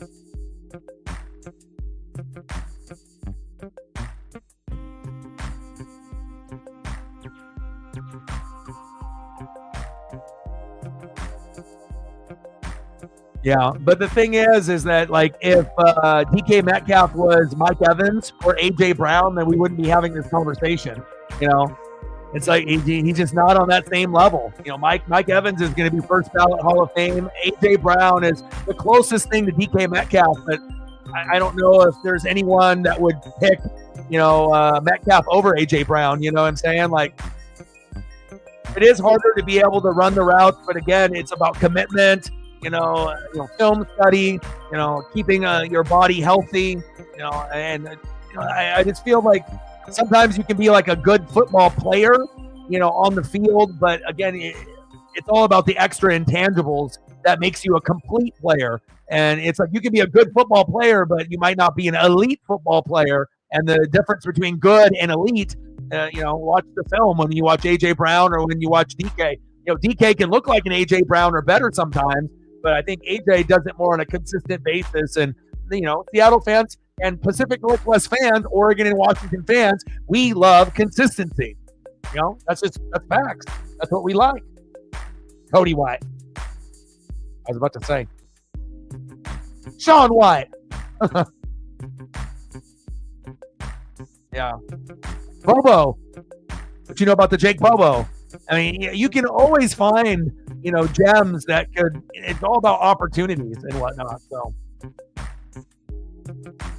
I mean, that's why I like, athletes that are good people off the field. I don't really like a lot of the people that are like kind of suspect people in real life. Like, just because you're good at a sport, if you're not a good human off the field, I'm not going to like root for you.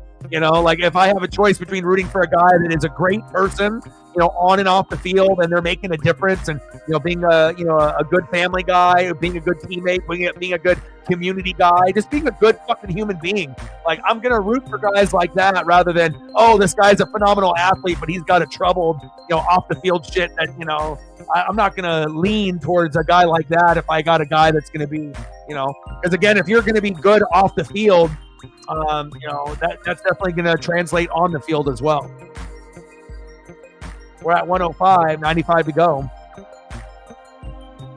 They got Mo giving the pep talk to the Cowboys in the locker room on the alternate broadcast there.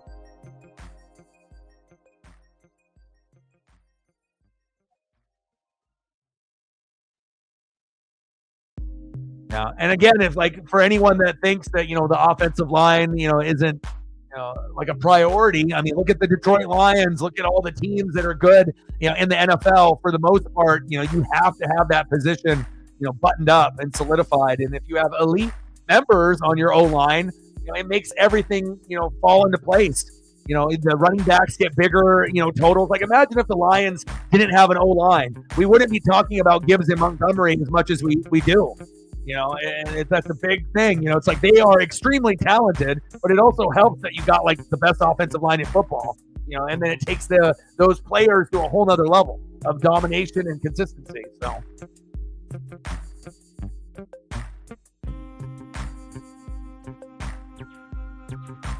All right, I'm just going to start throwing up some Seattle players here.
The Gino story is great, though, because again, no matter if he does good or bad, like no one likes to, you can tell the media, it's like they have something against him. It's like just because he played bad on the Jets doesn't mean that he's the same player that he was on the Jets. Like, organizations can really ruin a quarterback, but I feel like the media still treats Gino as if he's the guy that's on the Jets. Like, hello, like that was so many years ago. If you go back and watch the film when he was at West Virginia, I mean, he was balling.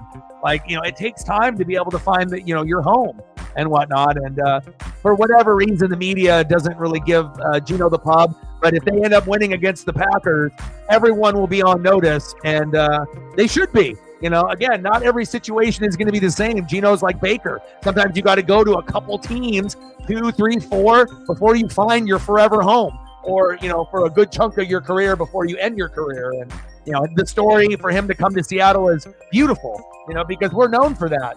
Sometimes it's not going to be the Patrick Mahomes that we get. Sometimes we got to create our own success with maybe a lower name person to get them motivated to, get their game to a level that, people didn't think that he could get to. And it's a great thing, a great feeling.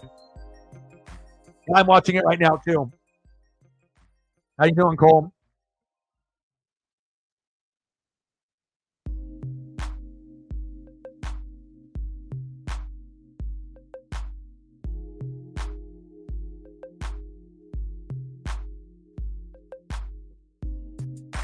Now, if we could just teach the Seattle fan base that when they lose, it's not Gino's, fault every single time. It's like, if you don't have an offensive line, like, what do you expect? Like, you really expect to be able to win like all the time when the offensive line isn't there? And the defense has gotten dramatically better, and it's leading to more and more wins. Now, and this is year one, so just slowly but surely. Like, if anything, we should be applauding like how good Gino has been able to do with no offensive line. But of course, the media will never bring that up, or the fan base will never bring that up. They just want to be able to point the finger. If they win, it wasn't because of Gino, and if they lose, oh, it's all his fault. Let's get rid of him. Let's get rid of the coaching staff. Like, you can definitely tell in every fan base. Some fans know what's going on, and other fans, they have no clue. 17-10 Bengals, but I'm really excited about that matchup against the Packers, and I hope that Seattle wins at home. 5 in a row, baby. Let's make a run. Seattle and Tampa, baby. Let's do it. The only difference is that Seattle's defense is playing good ball now, and Tampa's isn't. That's the problem. Seattle would have a better chance of winning a playoff game or two than Tampa would. Antoine Winfield Jr., rest up, my guy. Get better. If I don't have my best player out there, hard to win. I mean, nice to have Vita Vea, but I need more. All right, we're coming out of halftime, baby.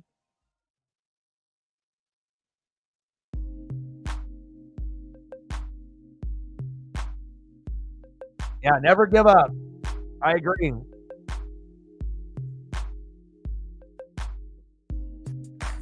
Yeah, and it's hard, to stay mentally strong. Like, obviously, I'm competitive. Matt is competitive. We're all competitive in here. It's not like, none of us are alike. Like, a lot of us, have similar traits on, how we approach things, whether it be in real life, fantasy football, our dreams, our goals, our everyday routines. A lot of the people that are regulars on this channel, we may be separated by thousands of miles across the globe, but that doesn't mean that we're not somewhat similar to a certain degree. We look different. We have different backgrounds, different religion, a different ethnic background. We live in totally different places, but there's a lot of similarities too, especially like the competitiveness, that we have here. Play action fake, rushed, tipped, and complete.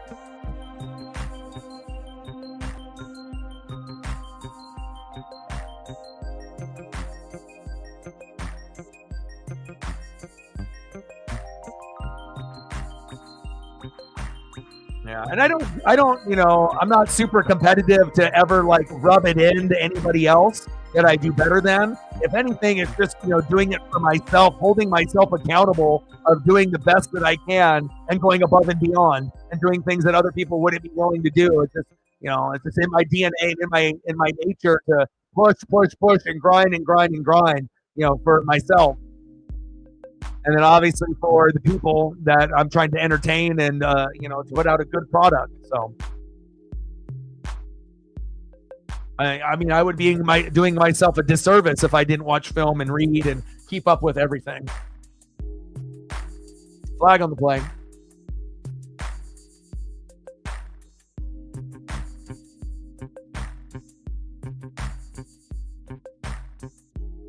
Yeah, I mean, mental health is such a big thing, especially, post-COVID. Some people have not been able to recover.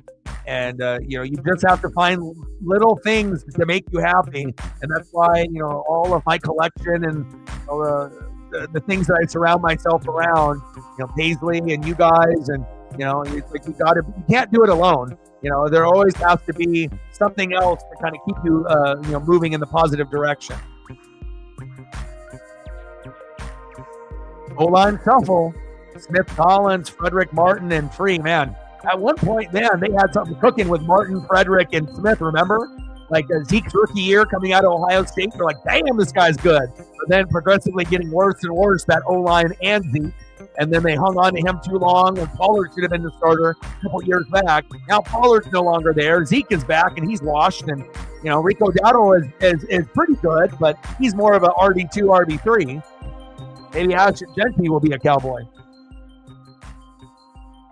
I mean, it would give us a reason to go out of our way to actually watch this team, to They still wouldn't really be a complete team, but at least they would have Genty and CD. That would be a good double up in fantasy. Genty and CD on the same team. 3rd down and 2. I think I would rather want, to see Genty in a different uniform than the Cowboys, but if that's what happens, it happens. But wherever he goes, it'll be, you're going to go out of our way to watch him next year for sure. 1st down and 10. Who the Chinese?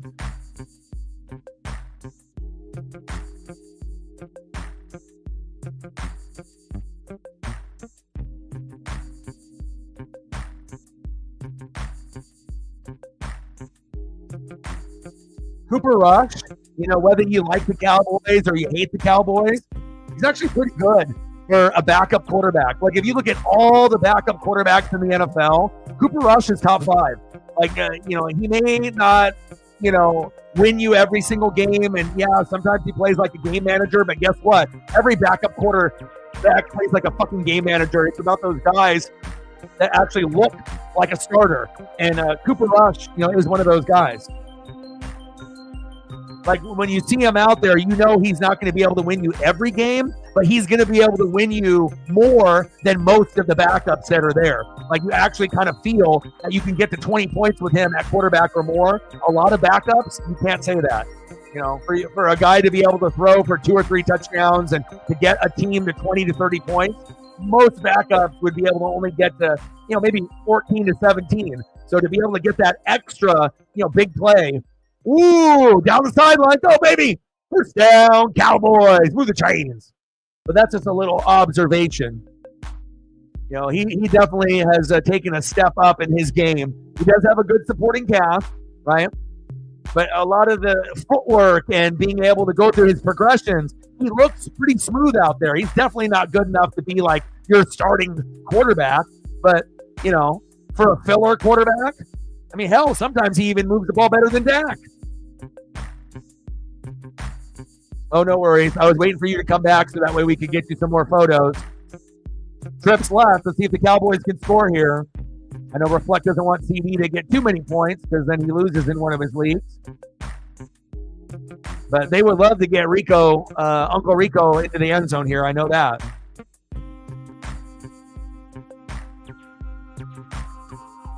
Second and goal. Still got the Simpsons broadcast in the background. It kind of looks like a video game, is what it looks like. It looks like one of those bonus games, like on a video game, or like a different camera angle and like a Madden, and it's like cartoony.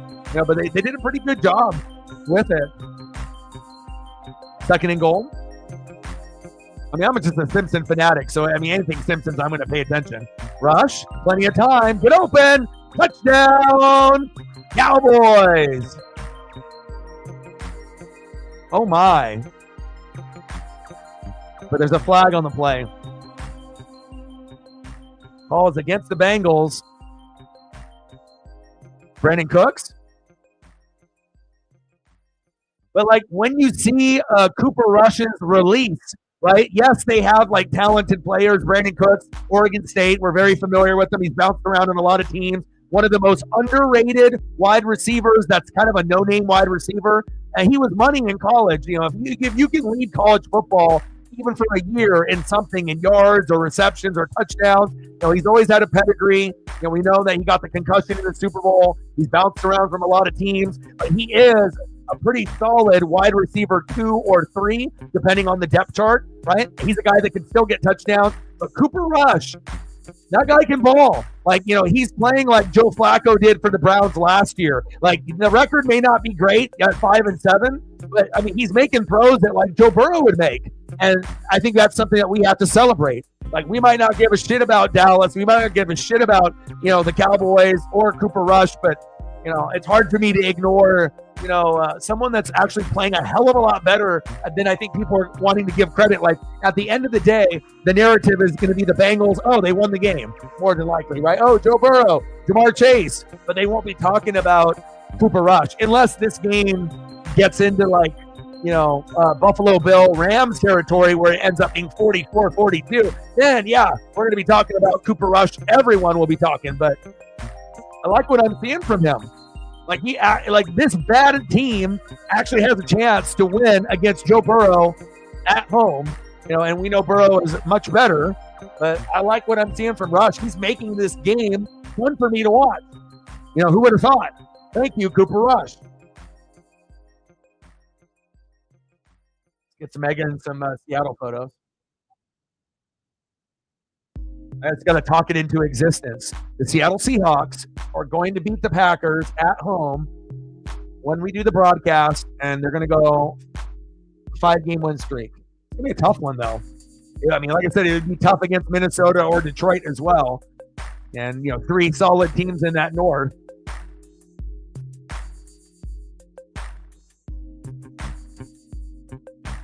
But again, they're going to have to play amazing offensive line, defensive line. The defense is going to have to get some sack lunches on Love and some picks, right? You might have to punch out a football and get a fumble, and got to get the most out of the running backs. You got to get Walker or Charbonnet in the end zone once or twice, preferably. And you're going to have to throw for a couple touchdowns.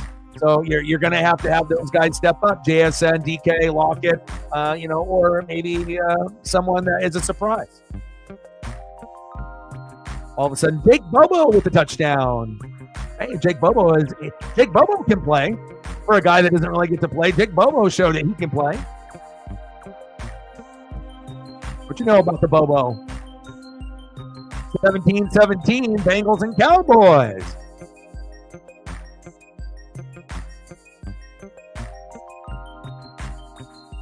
That defense isn't going to be as stingy, though, on the road. Green Bay at home, you guys might be cooked. But that would be almost anybody that plays them. Like the only teams that could probably go into Green Bay and win are like Detroit and Philly. Let's be honest, it would be a hard thing to do. Their fan base and that particular essence of being in Lambeau. And also if the weather is bad, if it ends up having snow there or if there's rain or, it's hard. Like we're Pacific Northwest. We don't give a fuck. We can play in the rain, the snow, the hot, the cold. Pacific Northwest teams, we don't care. We can do it, but we'll find out.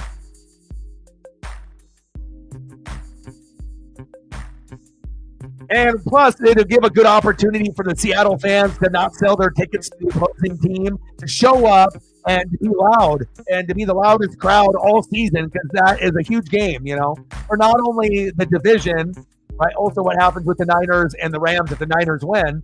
But if the Rams win, then it'll even be more pressing to win to make sure you keep up with them, right? And keep winning. So. But then it'll change maybe the narrative of the Seattle Seahawks if you do beat Green Bay. Like more fans, will, recognize and acknowledge. Jamar Chase with the catch.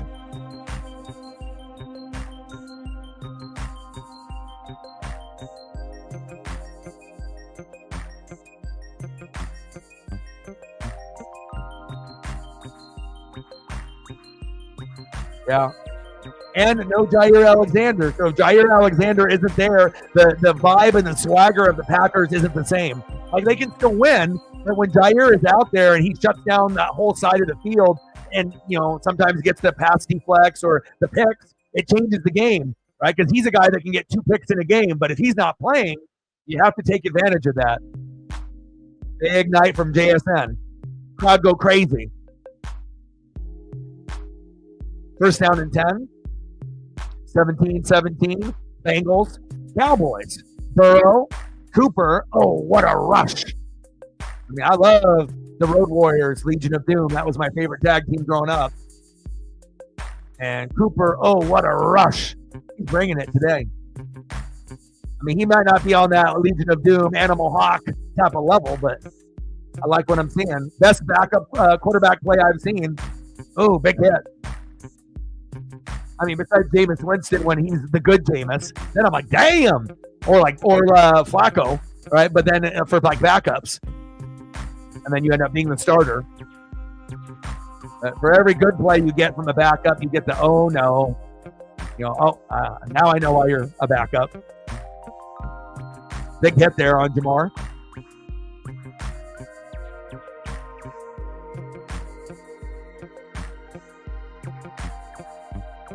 Yeah, but it's more than wide receivers in college football. It's more about O-line and defense and then the coaching and the play calling. And you have to have a solid quarterback. Recruiting is everything, and we already know how good Bama and Georgia were. Like, oh, Georgia and Bama, 50 NFL players over a 3-year period, and then Ohio State is like right below them, but they only have like 25 to 30. So if one team's got 20 more NFL players out there, yeah, it's kind of hard to compete. And then they're beating up on teams in the division that have no NFL players,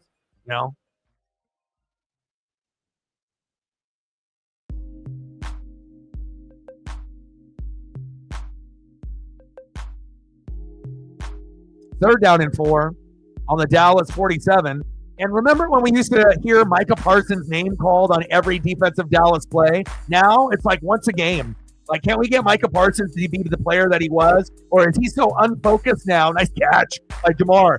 He doesn't care about football anymore, right? He cares about his podcast, and it shows because you don't see the same type of effort out of Micah since the podcast started. When he started doing the NFL stuff, and it's like Draymond. If your focus is on your podcast and not playing, guess what? Someone's going to outwork you. And I think that's what happened because he had a chance to be like the next Lawrence Taylor, they said. Work ethic? Not anymore. Just an observation. I mean, I think he's a good player, but I wouldn't be giving him, extra millions of dollars based on what I've seen. Like, if he would have been the same player right from the gate, yes. And some I give him. But, I feel like he's mentally checked out. And if you're not, you're just relying on your physical skills and you're not willing to put in the work to get better, how much are you willing to invest in a player like that? That he's like, I'm physically gifted. I don't give a fuck. I can work out or not work out. I can eat good. I can eat shitty. I can watch film or not. I'm going to get paid no matter what. And I think if you get that type of mentality of a player, that I can do whatever the fuck I want, right? And I'm still going to get paid. I'm the man. That's dangerous because then if you're not fully committed to the game, then you're going to get people that are, that are committed, like the Luke Kuechly's, and then the legacy is different. That's my observation. He don't look like no Luke Kuechly to me. Still a good player, but I don't know. Something's missing from Micah Parsons. I don't know if I'm the only one that's noticed that. Flag on the play.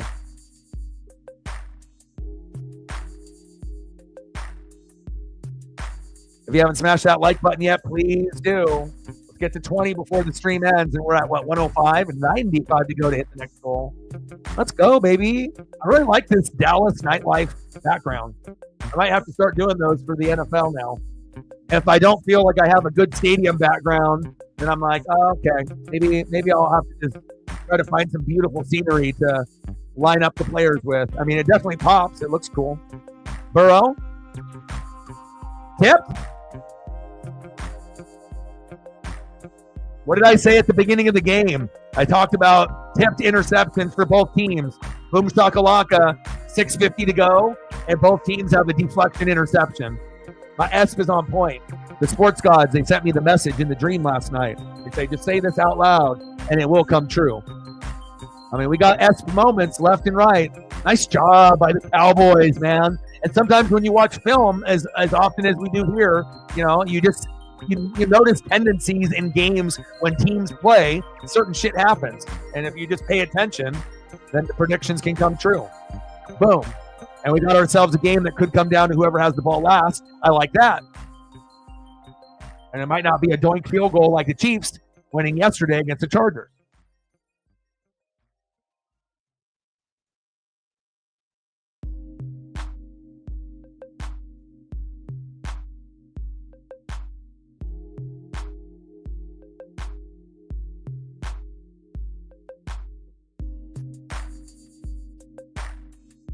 All right, got to beat the Packers. Ready, break.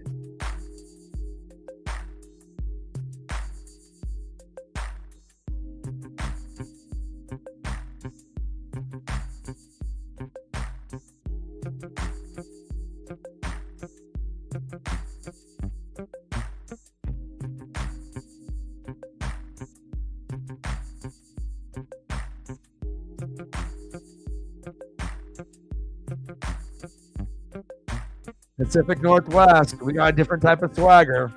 It may take us a while to get great, but once we're great, we're really fucking great. Like good enough to take the whole damn thing, you know? And not many people can say that, you know, like we're not going to be a powerhouse year in and year out typically, but you know, we might have to build it, but you know, you build it long enough, 4 or 5 years, and then you get that one special team.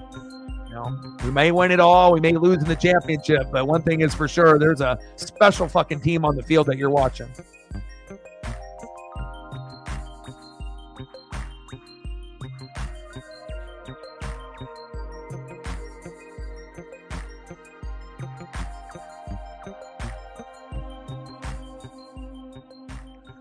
Shout out to Pete.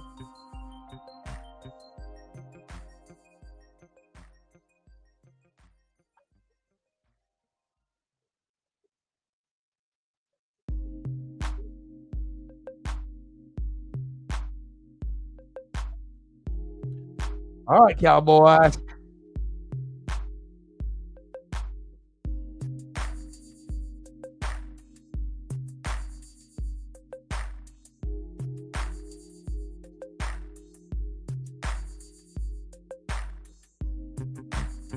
Reflect is basically asking, hey, are they rubbing butter and cooking oil on them jerseys? And obviously, if you watch football, they've gotten to a point where they make the jersey, wrap around the shoulder pads to a point where it's literally so tight that you can't grab it.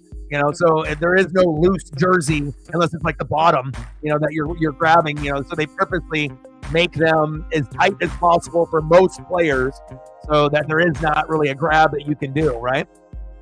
But as far as like, you know, the stickum and the material that they would put on the bare hands and the gloves back in the day, but you know, to make you wonder if they were to put a substance on there, it can't smell, right? Because obviously, if you're out on the football field and then they smell like some perfumey, like weird smell, you know, when the players are playing, then that's going to cause attention to the referees. But yeah, I'm not sure about, you know, buttering down like my toast, you know, the jerseys.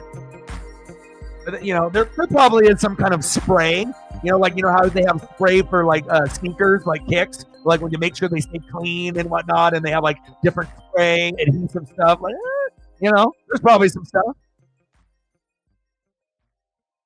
It's got to be scentless though, odorless. 17 Cowboys. Tied up with the Bengals. Cooper, oh, what a rush. Making this game fun. It's not 17-0. More entertaining than yesterday's game.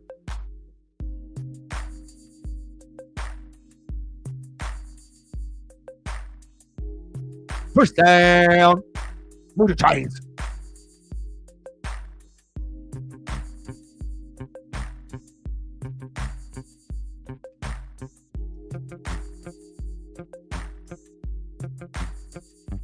Yeah, that's a good question. I mean, that would be something that, like, if it was going to be done, it would only be done by someone that's trying to like cheat or get an edge. You know, like there's going to be certain coaches, right?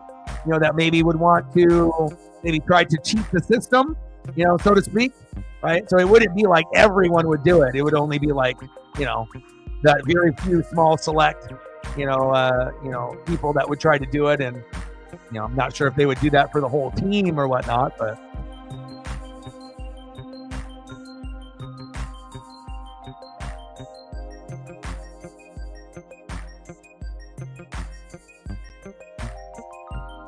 Yeah, and then you would have some like comical, like, you know, oh, he's going to tackle him, and then he just goes sliding on his back for like 10 yards like a Ninja Turtle. Then the league would have to like drug test everyone, and they'd be like, what's going on here?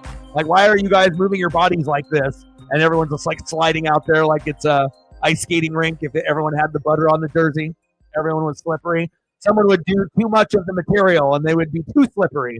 And then they go to slide in for a touchdown, and they just don't stop. They just go for like 20 yards. Hit the wall. Yeah, they're like, we got a problem. Extra slippery jerseys. That reflect guy. First down and 10. We're not up at 17.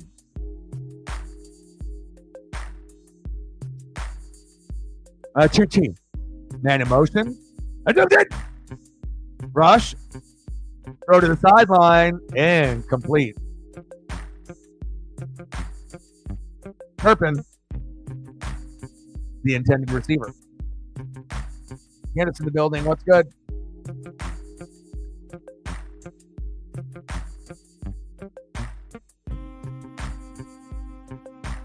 Good defense there by the Bengals.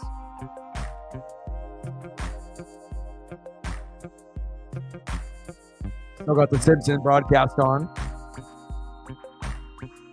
Put a lot of work into it, I'll tell you that. Shotgun set. Rush. Nice route, but just short of the marker. Third down. CD is like, man, I need to get loose.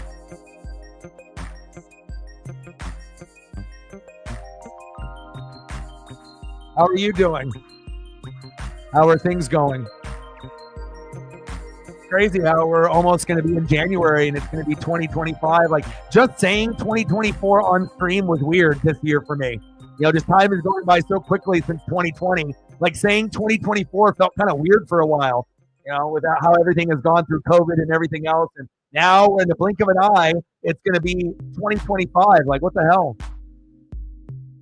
Third down and 3. And guess who? Rico Dowdle. Oh, the Chinese.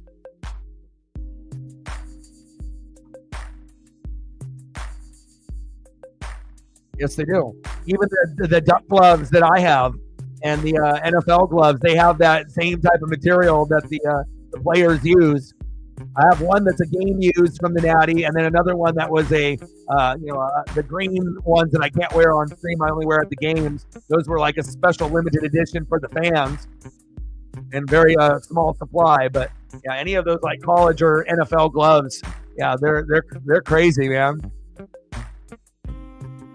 Like, no matter how old they are, they can be like 10 years old, and the stickiness is like, it's still like the way that those are made. It's like, it's still like day one or year one, you know, when they were wearing or when you wore it.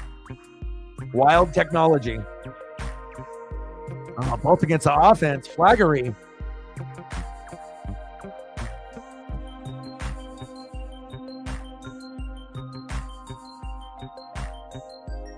Yes. 2 jobs, new car, own place. It's nice. Freaking nicey. Let's go. That's what I'm talking about. Yeah. Work hard, right? And then, you know, being able to have the life that you want to have. And, you know, you got to work hard if you want to have the life that you want to have, right? No one's going to give it to you. You gotta go above and beyond. Awesome. Congrats. Here we go. Second down in 26, and a second in a billion. We'll check down. Short game. Third down in 24. Zeke Elliott. Who? He doesn't get fed anymore. That's what happened. We stopped feeding Zeke, and now we no longer feed him. He's hungry, right? He should probably have retired already. Not a whole lot of value left with him. He was more of a product of the offensive line than him really being beast mode. Because if he was the player that was better than the O-line, his numbers would have gotten better, not worse, when the O-line changed. He still would have been steady or getting better and progressively got worse. Oh, baby. Gino Stone with the tackle. Rico Dowdle, Uncle Rico for 14 yards. The Cincy 29. Aubrey. Career long, 65. 47-yard attempt. On the right hash, huh? He's on the hash. End of the third quarter, 17-17 all. Whoever has the ball last might win the game. Let's go. Alternate Manning cast or Simpson broadcast on Disney Plus. Turn it on. It's cool.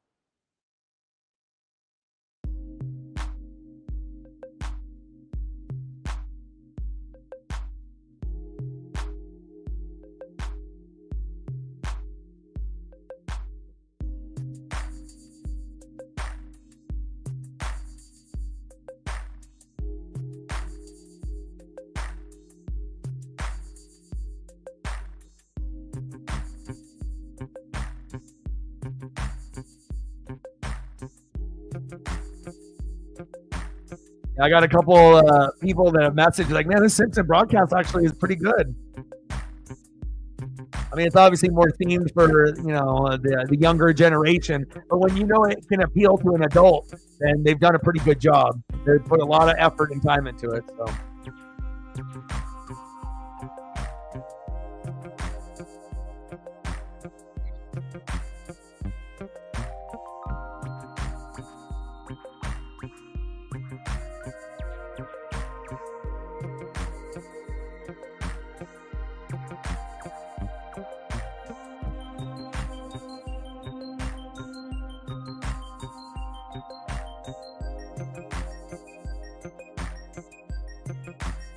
Throwback photos.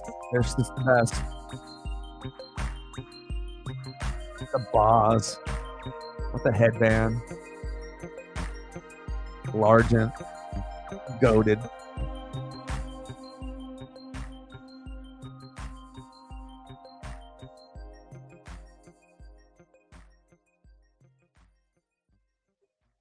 No.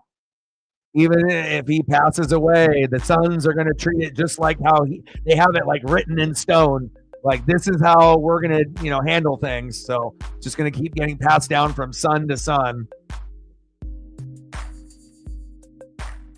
It's like they want to make money rather than win the Super Bowl, right? Why would you want to give that up if you can try to make money, right? And that's what your focus is. Your focus isn't winning a Super Bowl. It's about making money, money, money. So he ain't giving that up. Jerry Jones wants this, right? Win a Super Bowl? Fuck that. He's like, I need this. He needs some of them. That's what Jerry wants. He wants to make it like you're going to a movie or a Broadway play or, like he wants to give you that different type of atmosphere.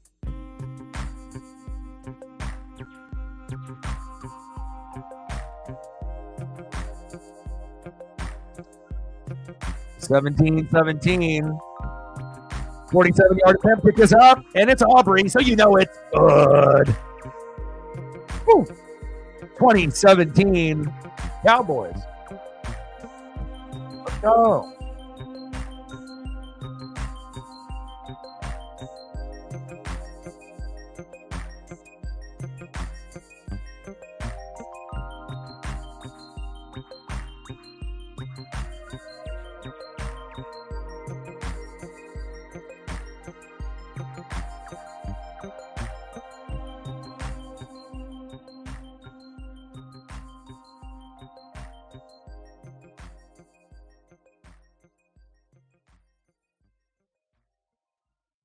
Who's going to win this game?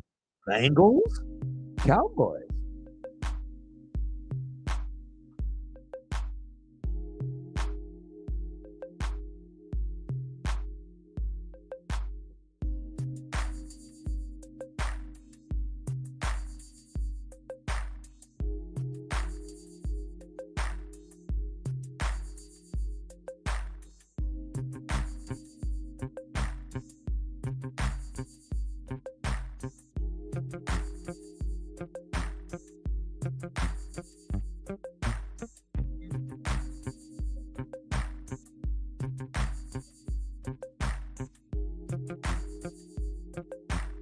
(2017 Cowboys). 14:55 left in the fourth quarter.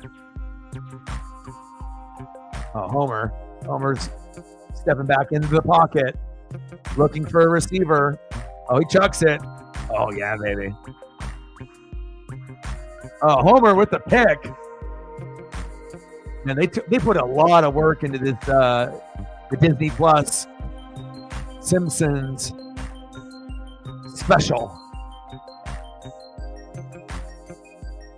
Pete Carroll, I see you.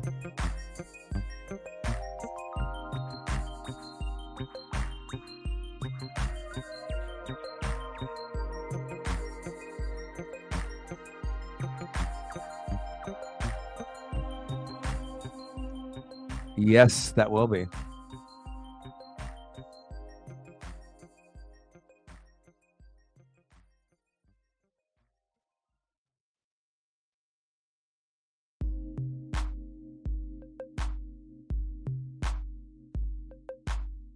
It's like, yep, championship. Yep.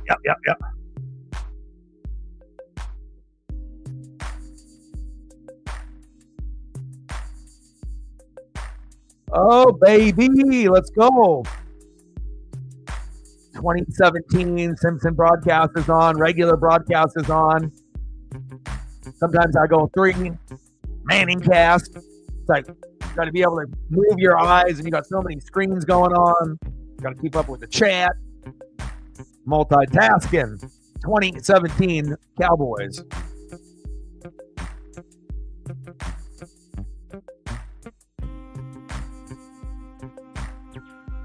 Khalil. Oh, Khalil. Oh, Khalil Herbert. Decent return.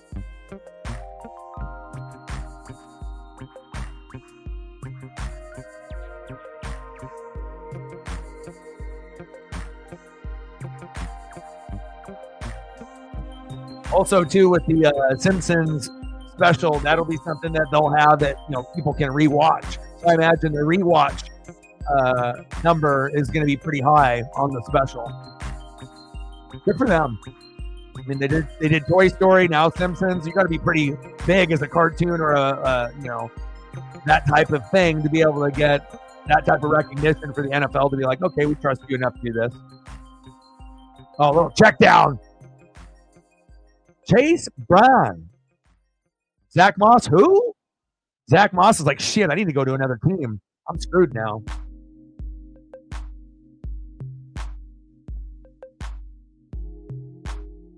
Is it baseball season yet? Hello? Hello? Anyone want to watch baseball? Like, I love everything that we got going on with football, and wrestling has been great too. But damn it, I need baseball, and I need a little side thing. I need NASCAR too, but it's like, can I get some Mariners baseball, baby? Can't wait. Burrow. First down, Jamar Chase. Move the chains. Cannon. He's repping. Gang, gang, gang, gang, gang.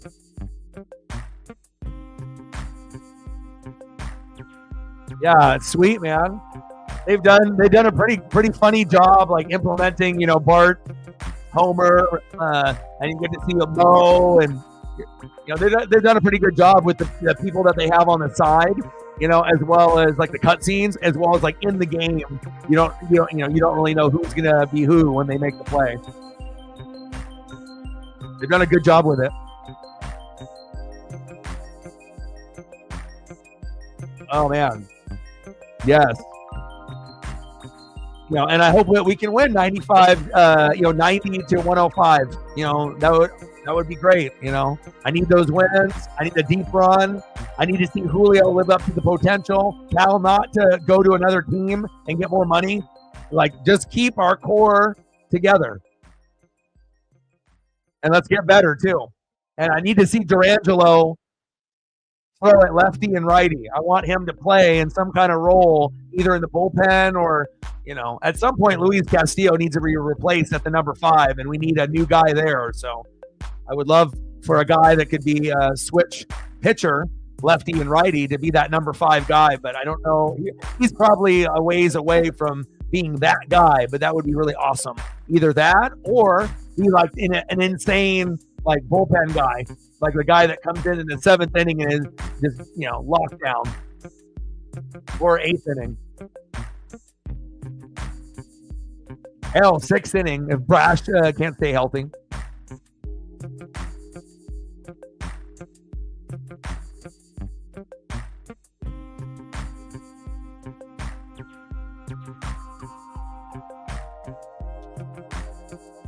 Yeah, he's progressively gotten worse and worse, Castillo. Like, he was our number 1, but every year after the year that we traded for him and we made the playoffs with Cal with the wild home run to get us there, right? Like, it's like you look at the numbers and they progressively have gotten like worse and worse. And we're already a team that doesn't really have good luck on our side. It's like the last thing that we need is, the guys that we need to count on that we can't count on them. And then if we can't hit on top of that, then how the hell are we supposed to win? Like, we have to have an advantage somewhere. Pitching, bullpen, hitters, defense. Like, we got to find a way to win games. So wouldn't hurt my feelings if we upgraded that spot, because we need to. Hopefully they realize that. And we need Brash healthy for the whole year. Bullpen healthy.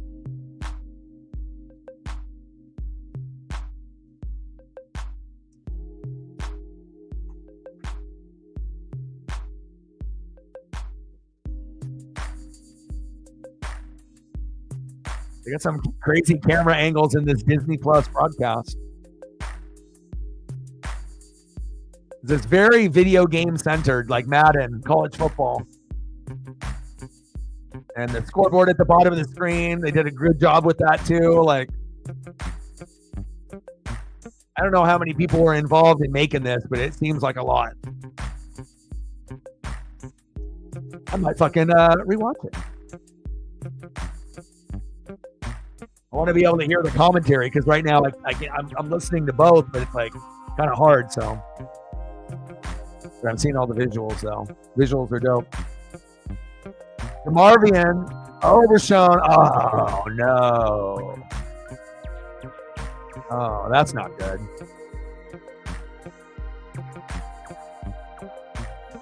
The ACL, man. Oh man. And now this.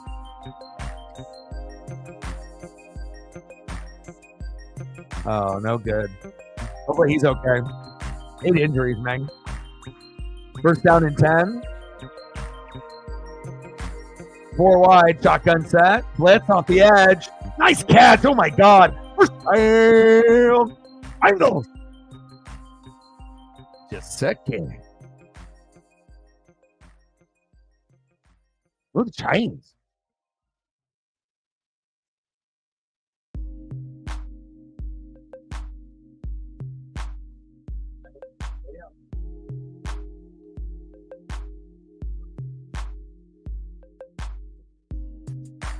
Paisley's in here now. He said, I miss you, Dad. Oh, you lay down? First down and 10. Paisley's in the room. He misses Daddy. Shotgun set. Burrow. Just sticky with another catch. Second down and 4 to the Dallas 12.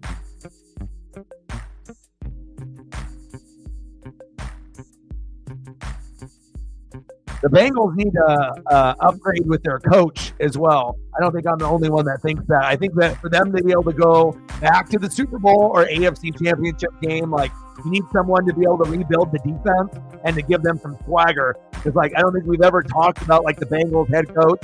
He doesn't have to be like a polarizing figure, but I think they need someone better at head coach to take them over the top.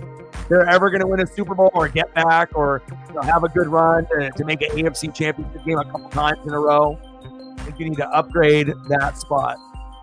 I know I'm not the only one that thinks that. Third down and 2, just an observation. If I'm a Bengal fan, I wouldn't want that as my head coach.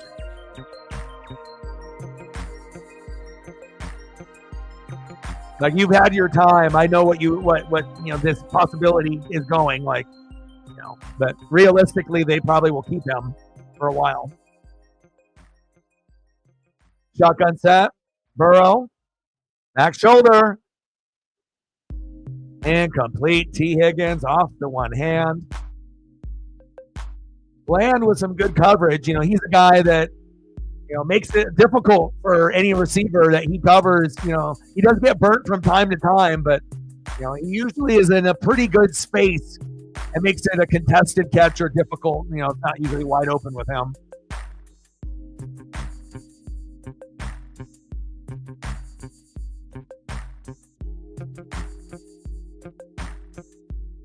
Fourth down and 2. A little chipper by Cade York, and it's good. Tied up. 20-20. Yeah.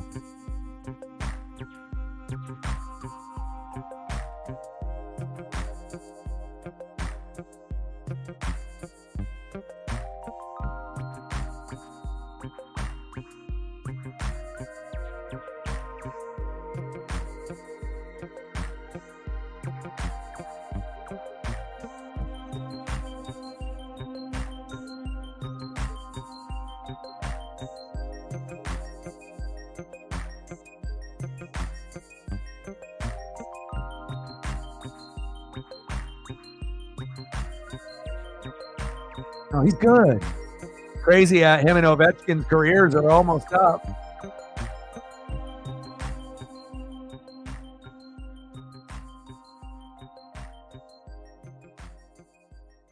Boys got to work fast. Got to be able to see the good views.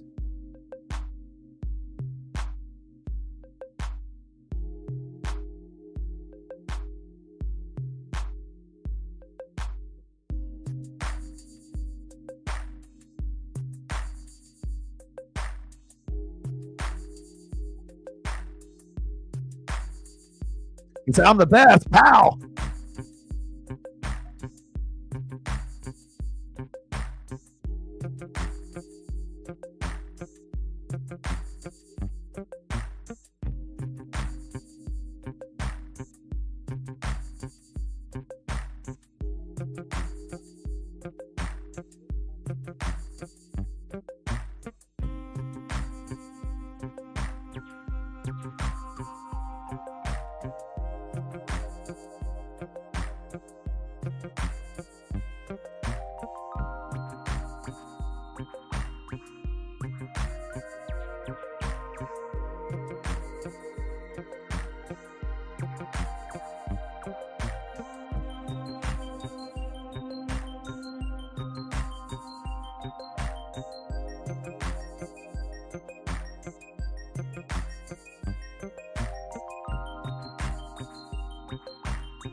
Tied up at 20.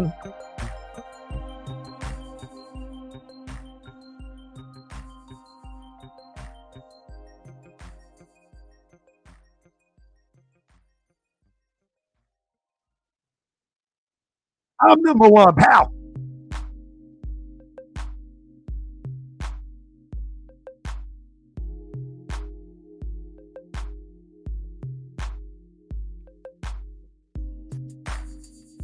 All right, 10:24 left.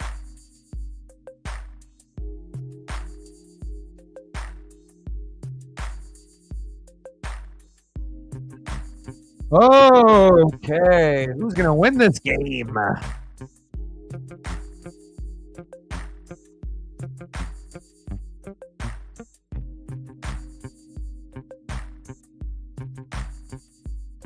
Two Monday Night Football games next week.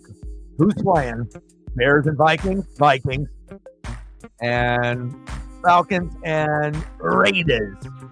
Well, better be Michael Penix Jr. Falcons.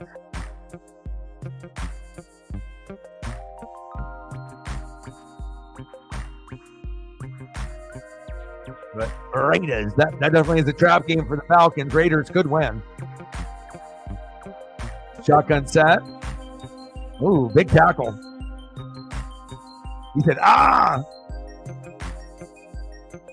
Pratt. Chris Pratt. Jermaine Pratt. Just wild that Ovechkin and Crosby, like, you know, if you paid attention to the sport, you know, noticed what they did over their career. And it's like kind of like LeBron, where you can sense that it's almost done. Second down and 11, shotgun set, rush. Good protection, one-on-one, down the field, and complete. Marco Wilson all up on Turpin's business. Third down and 11.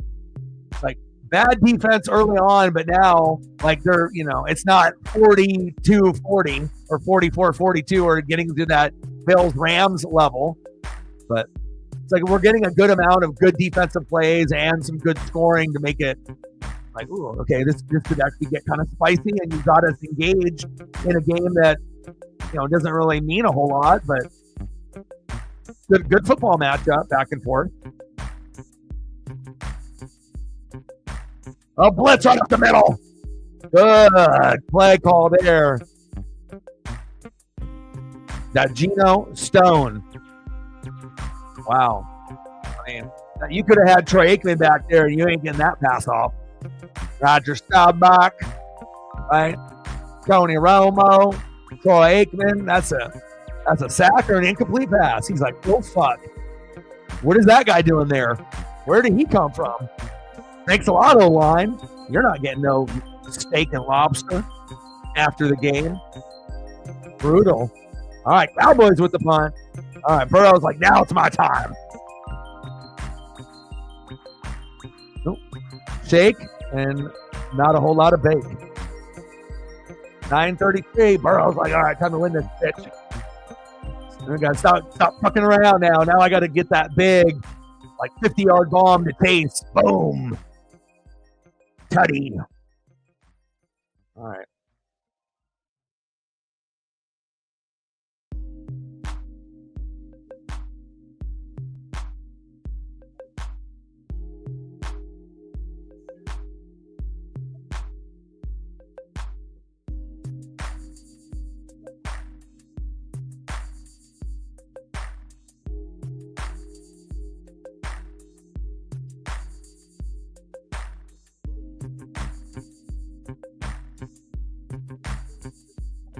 Which way we going, Joe? Fucking that way. He's like, I'm the best fucking college quarterback in this year ever.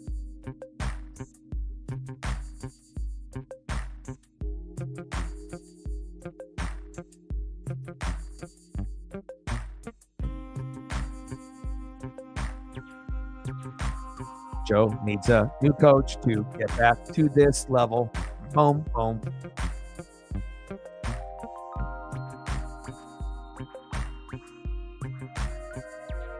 Right? That way. NWSF. Yeah, we going that way, baby. That's where we going. That way.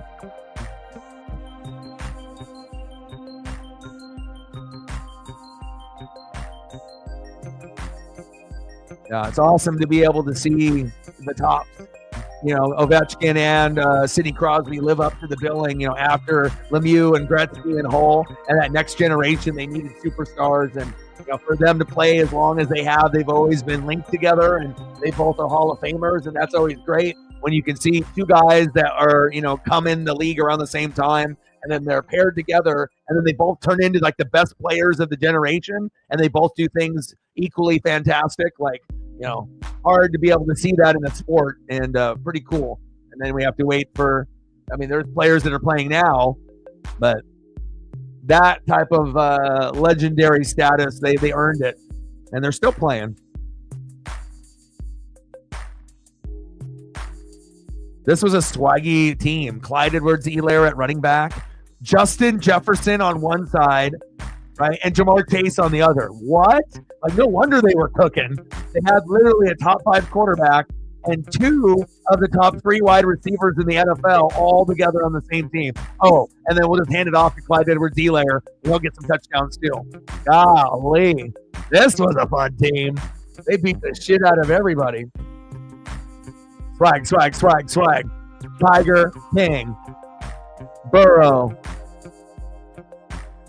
Like, you watch this, you're like, ooh, this is going to be fun. All right, Burrow. I've been hyping you. Throw me now. Reflect with a 5er. Give it a lot of Chase Brown. Stacks on stacks, racks on racks. Cactus check, bang, bang, bang, bang, bang. Treat it like a Mixon.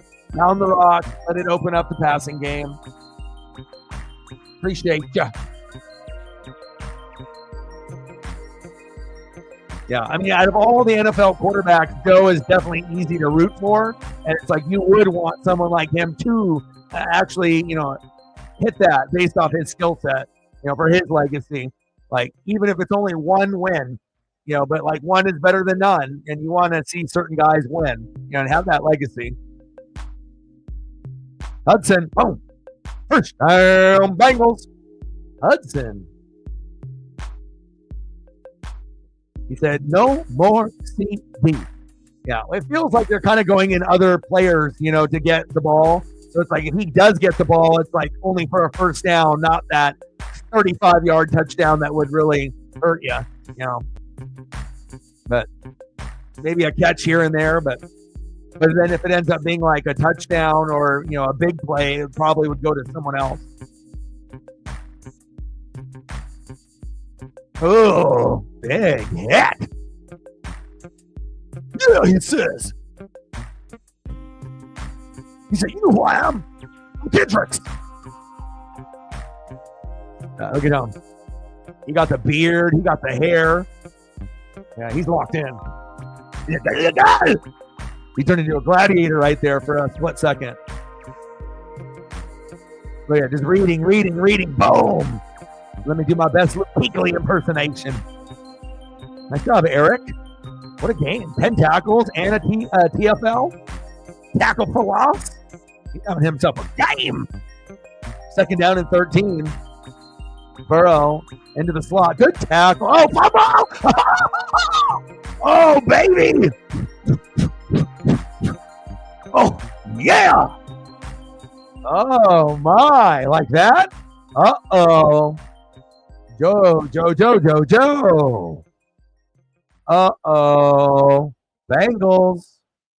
Uh-oh.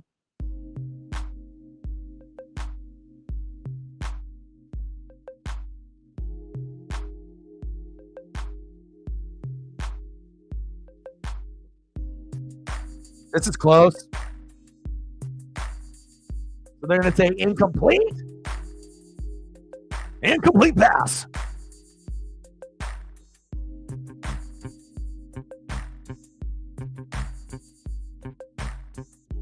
All right, 3rd and 13.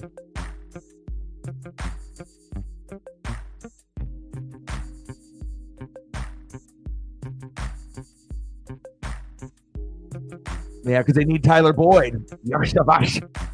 Right? You wouldn't have to look for a Puka Nacua downgrade type of player when you just would have paid Tyler Boyd, and then that would have been perfect.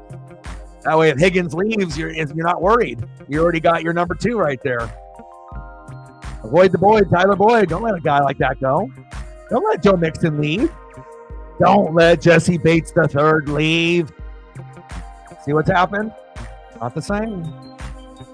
Not the same. 3rd down and 13. 2020. Cowboys showing blitz. Simpson broadcast been pretty good. Manning cast, you know. Shotgun set. Burrow. Blitz. Off the edge. Tom Newton on top of his top for a sack. Yum, and a fumble. And Hudson with the recovery. Ooh. Bengals are like, please, God, can I get a Mahomes call? Can I get something? Uh-oh. Offensive line. I mean, you're giving the Cowboys too many chances to win this game, and it's like, if you don't step on the gas and end it, they're going to end you at home because they're the home team and they're playing like they want this more. It's like, is it the better team that wins? And, ooh, look at that face mask. How is that not called? Interesting. They want the Cowboys to win the game. They're like, oh, face mask. Nah. Had it happen to Bucky Irving? Nah. Sam Darnold? Nah.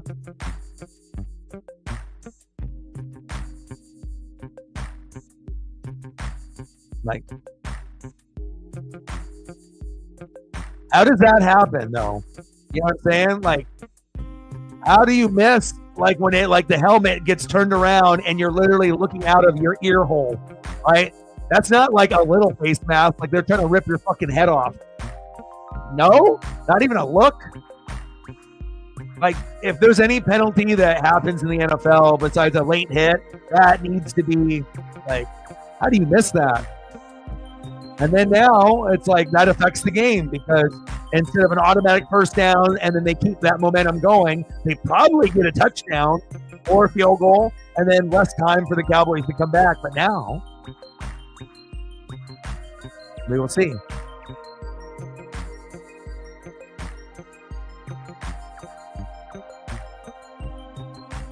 And it just so happens that a lot of times in NFL games that this only happens in the 4th quarter. Why does it not happen in the 1st quarter or the 2nd quarter or the 3rd quarter? Then all of a sudden it's got to be this like weird controversial call or no call in the 4th, and we'll see if it affects the game or not. Still enough time for both teams to get the ball once each. So you're still looking at, each team could get the ball for 2 to 3 minutes, could get a field goal, could get a touchdown, could get nothing. But we'll find out.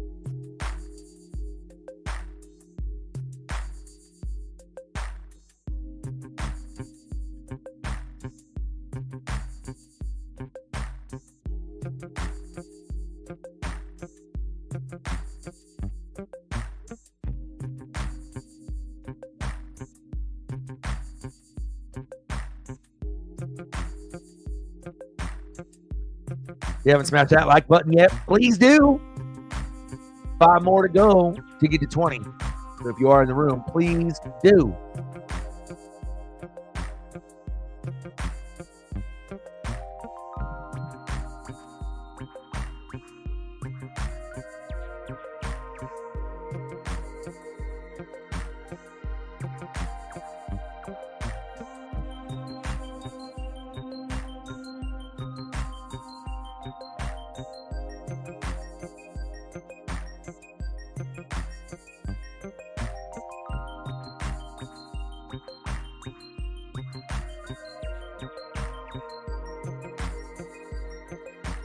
There we go. Marge just sucked up a flag through her vacuum on the Disney stream.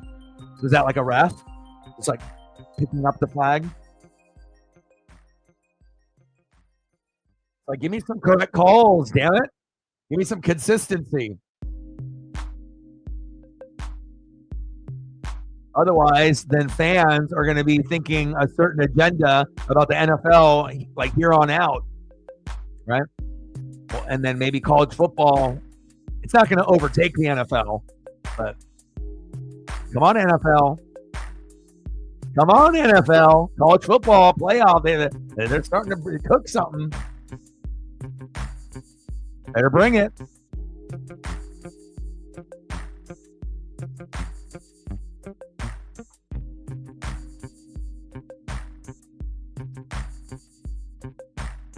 I mean, this is the first year, so we'll see where it goes, and then eventually it'll go to 16 teams, we assume. But no matter what, people are going to be bitching and moaning when they're the team that's left out. You know, if we do 12, 13, and 14 are bitching, right? If we do 16, 17, and 18 are bitching. So it's just, you know, it is what it is, but it's a lot better to have it than not have it at all. You know, to go from the BCS and then to where we were last year and all those years and then where we're at now. College football playoff is something that we should have already been doing a long time ago.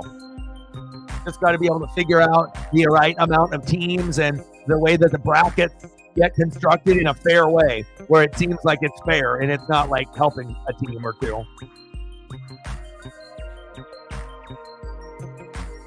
Cowboys, Cooper Rush just out of reach.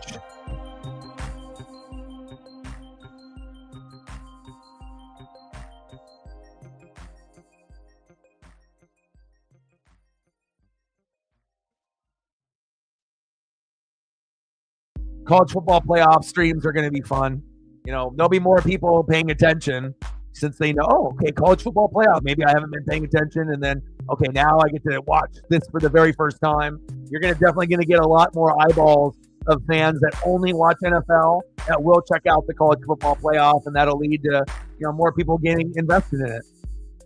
Unless you're like hardcore like us that we've already been invested since we were little. It's like, yeah, nice try. Hopping on a wagon, been on the wagon. Oregon Trail.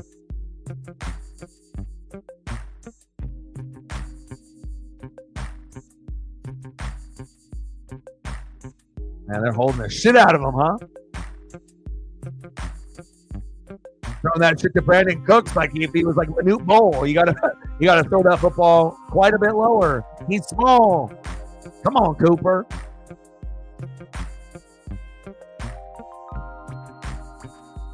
They're down in 10. They're in the bar on the Simpson broadcast. Oh, he avoids the sack lunch. His best, Tony Romo, keeps his eyes down the field, but no accuracy. Pass incomplete.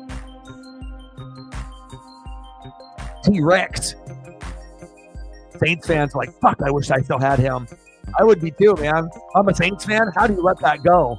Bengals definitely have gotten, you know, a gem out of him. Like, he's just been a good football player. He's just not as, you know, not as much pub as some of the other players in his position.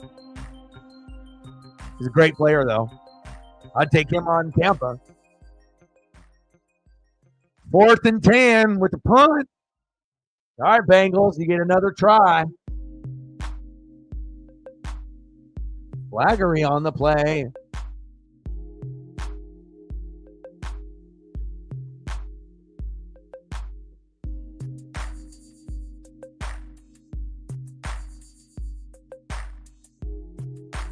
Oh, illegal block in the back. All right, timeout.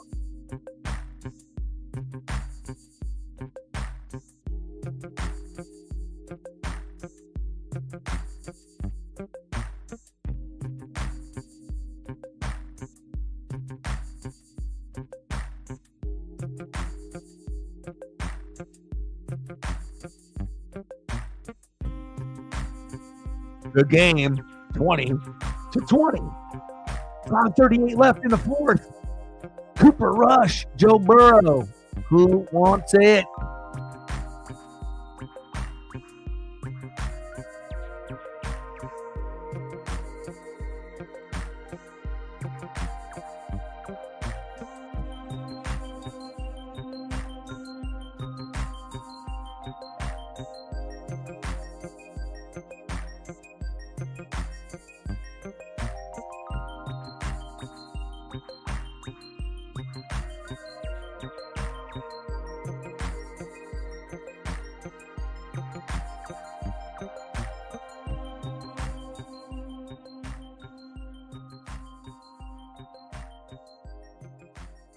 Watching the Simpson broadcast. It's very like college football Madden. Like if you have a big TV and you're like watching it.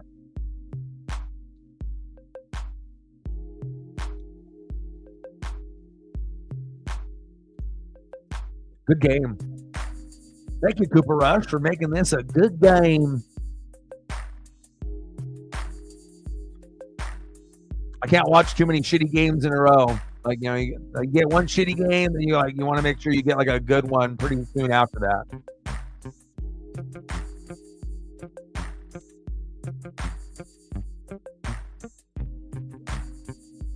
I like this image. My favorite. Perfect. Gotta get those likes up. Gotta get those likes up. Great movie. I'll probably have to watch it now pretty soon.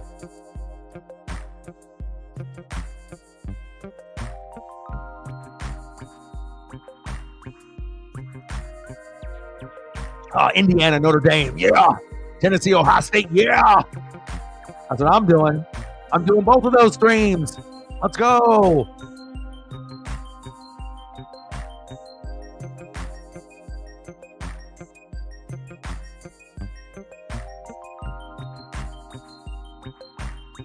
CD.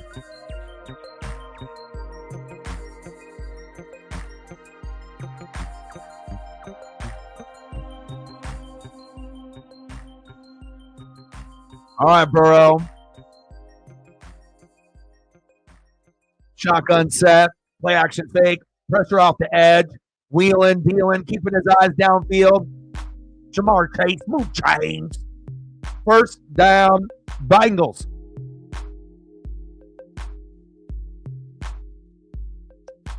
They got a great bond. The footwork, and then having the arm strength to get it on the run when you're being chased down. Nice job, Joey B, Tiger King. That's another thing I want to go back and watch. The Tiger King. I want to watch it from the beginning. I need that. Shotgun set, Burrow, Tiger King.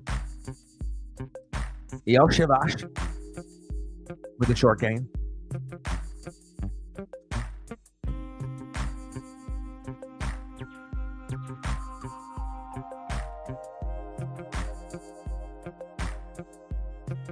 Yeah, weird, man. It's like I was hoping that I would be able to get like 150 to 200 at least once. And I had a lot on the bench too where I had options. Like every option that I had would have really been the right answer except for MVS. I just grabbed that just to have it, you know, as like a piece that could have maybe did, you know, touchdown dependent on low targets, but you know. What happened to my hand?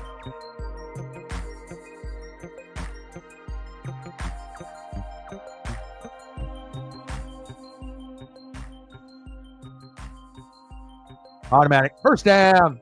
Uh-oh.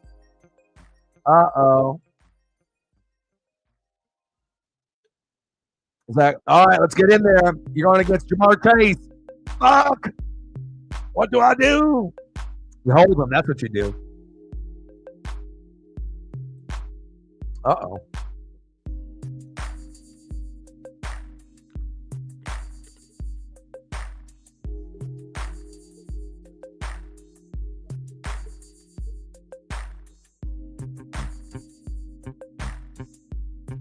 They got Bart at quarterback, Lisa at receiver.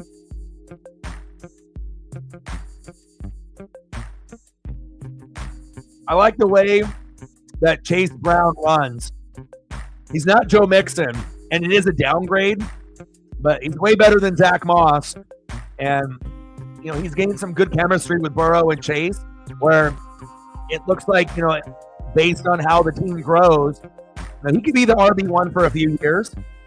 I think we've seen enough out of him and hit the end zone enough where he's pretty trustworthy. You know, it's not going to be like the first running back that you want off the board, but, you know, like at some point, if he's sitting there and, you know, you need some extra depth at flex or RB2, that wouldn't be that bad of an option, it looks like.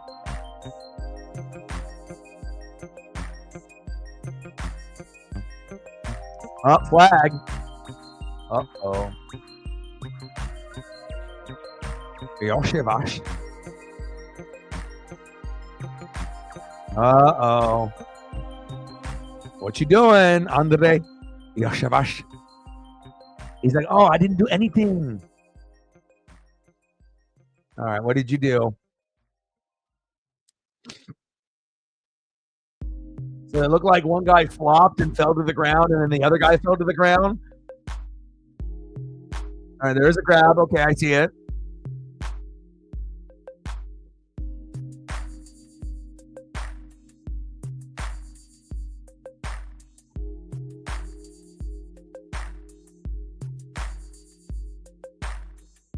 Oh, zoomed in action here on the Simpson broadcast. Cool camera angles. Okay. And then they make it look like a video game. Okay. I see. Shotgun set. Burrow. Play action fake. Blitz. Avoids the sack lunch, but there is a flag and it will be holding. Burrow says fuck. And then it's a little dump down that means nothing because it's coming back. He said shit. That's not good. Oh, like holding offensive line. Damn it. Cody forward. Damn it. Uh-oh. It's like, does somebody want to win this game? Like, what's going on here? Like, each team is like, you got to stop it with the self-inflicting wounds. And you got to be able to win a game. Like, who wants this? I mean, you guys are putting on a pretty good show. Like, I assume that both teams are playing like they want this victory, which is a good thing to see. You know, it's not like a team just said, fuck it, and gave up. I want to eat dinner. Fuck it. Like, we're getting okay, like, whoever's got the ball last. Come on, Burrow, show me. Offensive line, block, blitz, check down, Brown, spin move, tackle, down. Third down. It is everywhere. You hear Bland's name on the broadcast in like every game a billion times, and like Micah Parsons. What are you doing? I'm hunched over. That's what I'm doing.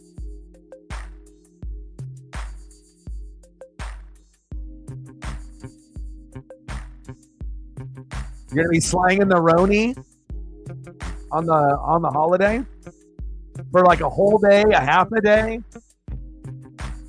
It's like, man, I got to be getting some like good discount. Burrow. Oh, it's 12 noon. You know what time it is? It's time for a Cowboy sack lunch. Yum, yum, yum, yum, yum, yum. Oh, my. When you have hair like Troy Polamalu, right, you don't even need to look at the last name. They might be related. They might not. But when you got that hair flowing out of the back of the helmet, watch out. Sack lunch, interception, fumble recovery, punch out, be smooth play. And he's like, let me get that sack lunch. Yeah.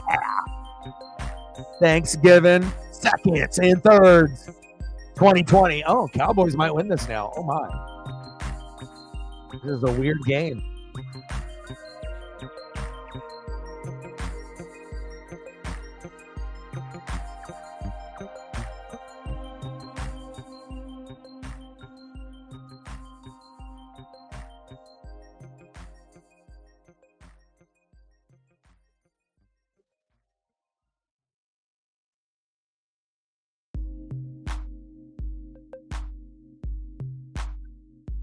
Yeah, a lot too on the Colts. Ridiculous. I would love to have a player like that at Tampa.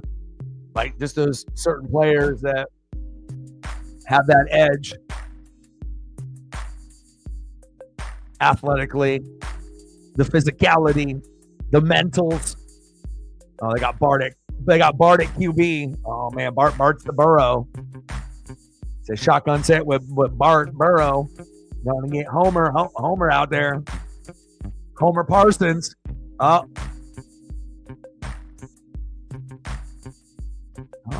Chase Brown. Okay. Homer is cooking.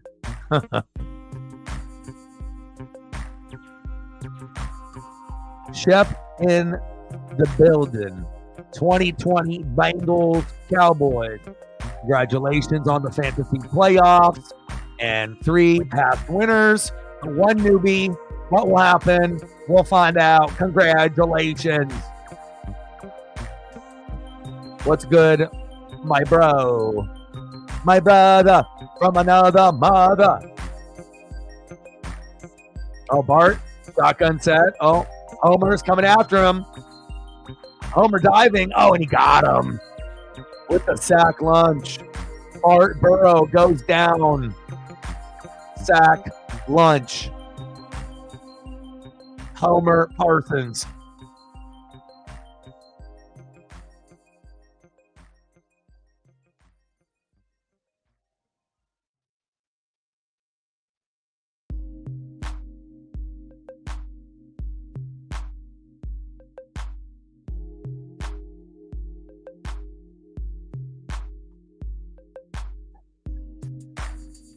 Turpin.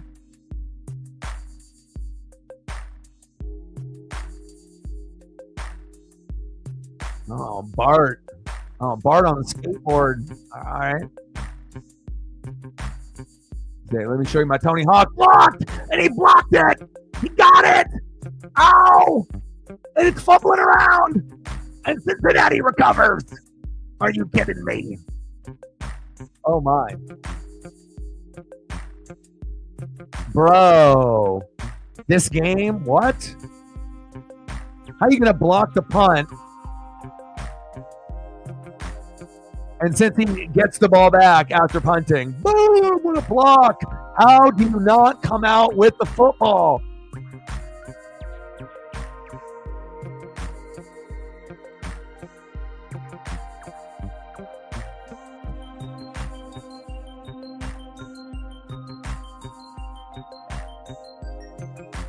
Wow. Oh, my God. Like, that gives you that extra chance where, maybe Cowboys win the game, and now Cincinnati is going to have one more chance that they should have already ended the game with at least a field goal like 5 minutes ago. But I guess this is how it goes.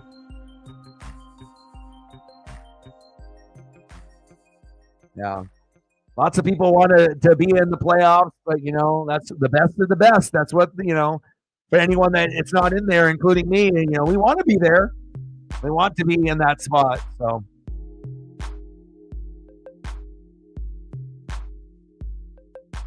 all right, Burrow.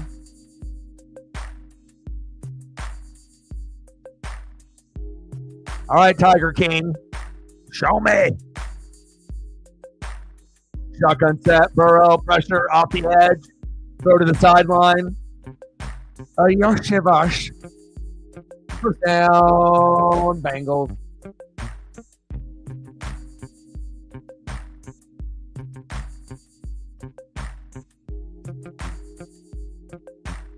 A lot of sideline footballs for Joe Burrow, but he's got the arm strength and the talent at receiver to, he can do it all.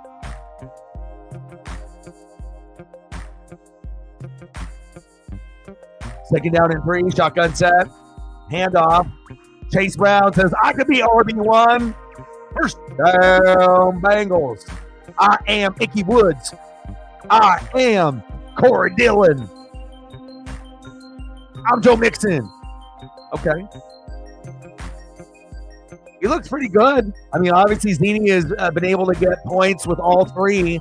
And, when you're guaranteed to get those points, like a David Montgomery for Reflect, it's a nice feeling. Like, no matter what, you don't have to worry. You're getting 10 points or more every single game, and sometimes, maybe 20-something. That's a good feeling. Shotgun set, Burrow, sideline throw, Jamar Chase, spin move. He says, let me show you how I am the best wide receiver in the game. Boom, shakalaka, touchdown, Bengals. That's how you do it. He's like, okay, how many times are we going to give you? 1, 2, 3, 4. Okay, 1 minute, 1 second. Now you're gonna show us that you want it. The Tiger King strikes again. Jamar Chase. They're kind of good, and it's wild because they were showing all the quarterbacks that had the stats of like Burrow and Chase, and literally every team that had a quarterback that had stat lines like that, the record was a winning record. And usually it was a very good record where you're winning like 12 games out of 16, like going 12-4, like some of like the legendary GOATs with the Burrow stat line. So for them to have the shit record is like, one in a million type of like, why is this happening? But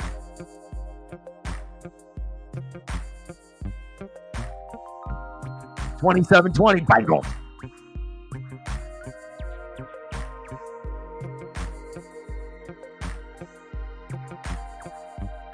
He said, we're going that way.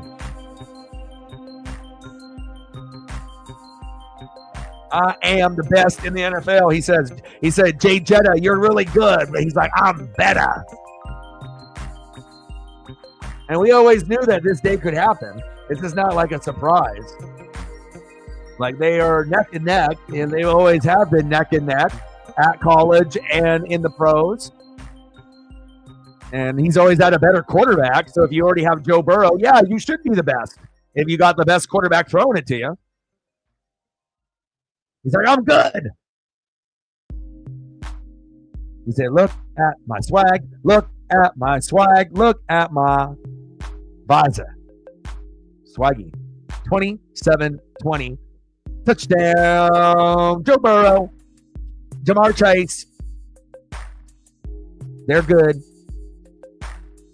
First down, touchdown. Joe Burrow says this way. 27-20, Bengals. All right, Cowboys.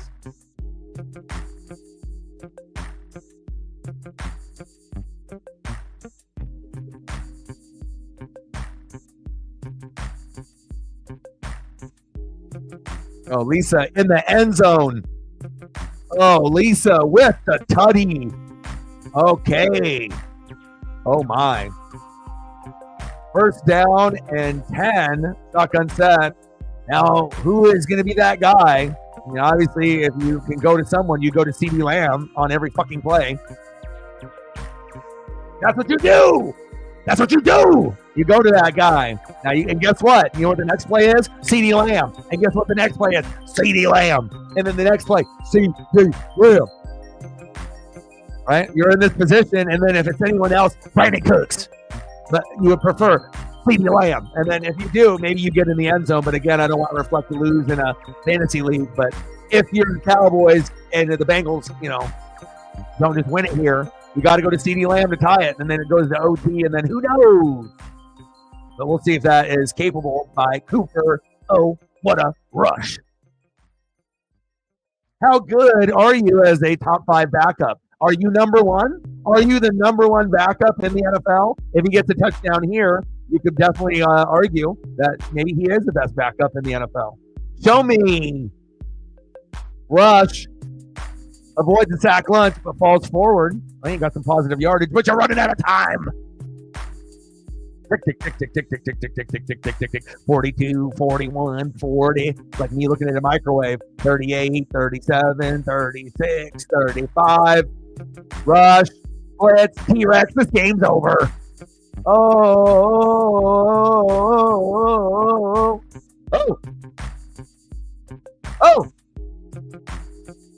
Nicey. T-Rex.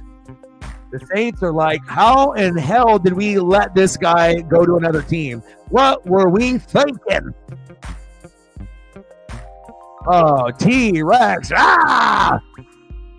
He's like the best player that is underrated that doesn't get any recognition in the NFL. Like, you look at all the players that play the position, he's the guy that doesn't get the same recognition as like Bosa's and other top-tier names. He produces. I like that. All right, 27-20, Bengals, 3rd down and 15. You're running out of time. Guess what? CeeDee Lamb.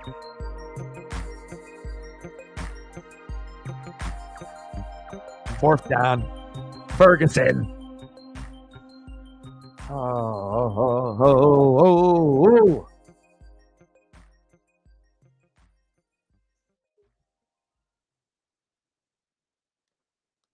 Yeah, it's going to go Reflect and Elliott, and then Shep and Zaney.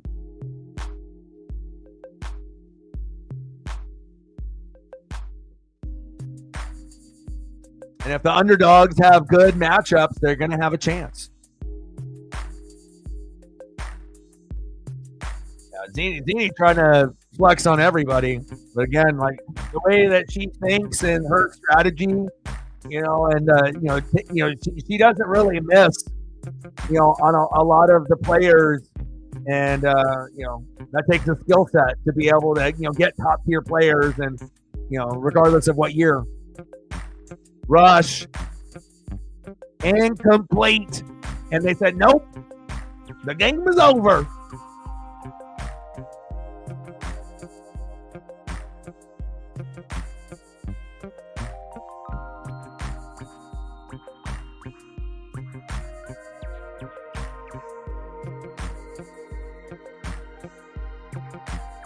He's like, we're good.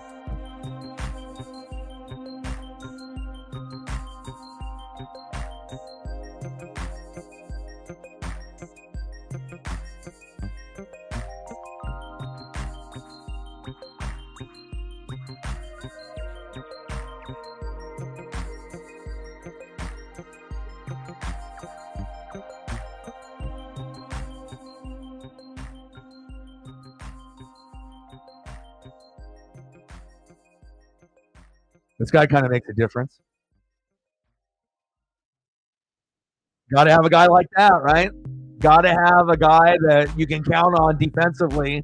Normally a guy on the D-line that can take over the game, sometimes linebacker, but you need to have those game breakers step up often, especially if your team doesn't have all the pieces.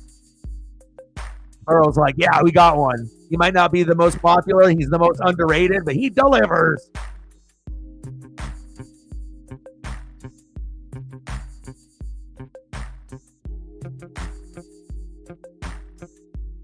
Both teams now 5-8. Final score: Bengals 27, Cowboys 20. Any other photos that anybody wants to see, Megan? If you're still in the room, for the people that have donated. Reflect if anything else that you want to be able to see, or Megan. STL got his photos earlier. Is that we going this way?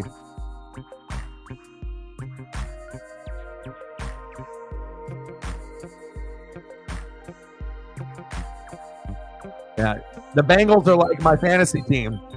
Like, just the end result, the number, the win, the losses, it's just not there. Like, but the Bengals, it's like their defense. It's not Joe Burrow's fault. For me, it was like, bad decisions, bad luck, bad draft, bad. Bengals defense needs to be better, but they got the dub. Okay. I'll get you some, either tomorrow or Wednesday. We get some more, or whatever you want. You let me know. And agreed. Maybe, yeah, two more for sure. Maybe even more. Maybe 3. That's sometimes that is a bugaboo. Got to have yourself a kicker. Don't forget about kicker and punter. Otherwise, you'll have a bugaboo. And that is a part of the reason, the defense and the reliable kicking not being there.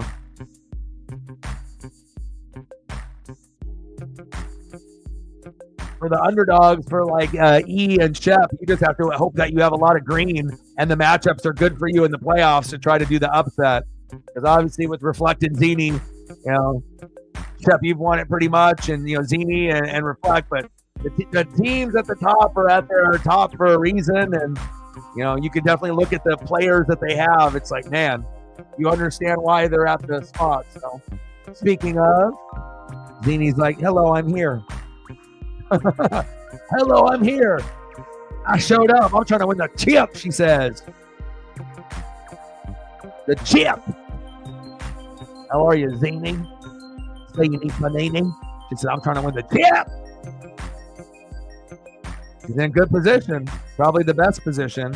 Reflect right there at the top. And we'll see what Shep and E can bring to the table.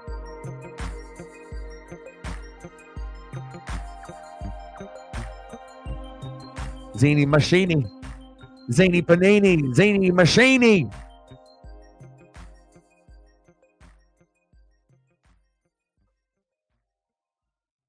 Yeah, for real though. Yeah, great job. Didn't have to make a whole lot of moves throughout the year. Did the triple stack with the Bengals, adding Chase Brown, and it took you to another level of, even Reflect having the best record, like most threatening team. Sometimes when you have the threatening players, you can build yourself, and they're having like an MVP year, even though the team doesn't have a good record, but it's like one thing to be able to get correct if you're like doubling up, tripling up, and good job. 27-20, and I got to go take Paisley for a long walk. I got to eat some dinner, and I can't wait to be able to see how the playoffs turn out, because again, it could go any single way. It's 1 week, and then if you have a bad injury and the guy doesn't complete a game, or guys underachieve, the underdog could win, and then you get to the championship. Sometimes things are out of your control. All you can do is just put yourself in the best position to try to win and hope that they don't get injured, and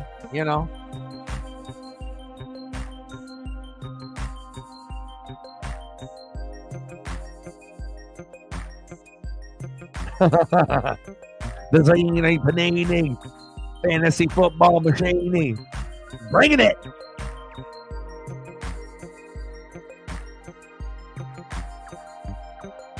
Yeah, I'm ready. I'm ready to see what happens. Congratulations to all y'all. You guys are the best. I'm going to go take care of my Paisley pup. It's going to be interesting, man. I mean, based on, top end numbers, there's one team that definitely has outscored everyone else with big numbers, and that's the Zini Machini. So we'll see if that continues. As long as Burrow and Chase Brown and Jamar Chase keep balling, it might be over for everyone. So we will find out. But I appreciate every single one of y'all. Love y'all. Appreciate y'all. And I got one question for y'all. Well, talk sports like us. Your boy Ryan, Northwest Sports Fanatics. And I am out. I love y'all. Appreciate you. And we'll talk soon. I'll be streaming either tomorrow or Wednesday. And then Thursday, we got the Rams and the Niners. Let's go. Should be good. Seahawks fans will be rooting for the Niners for the first time in their fucking life. And hopefully we get an entertaining game just like this one. Final score, Cincinnati Bengals 27, Cowboys 20. Reflect, Matt, Zini, Sarah, Shep, Captain, all of y'all. See ya later. Appreciate y'all. And I am out. Guys.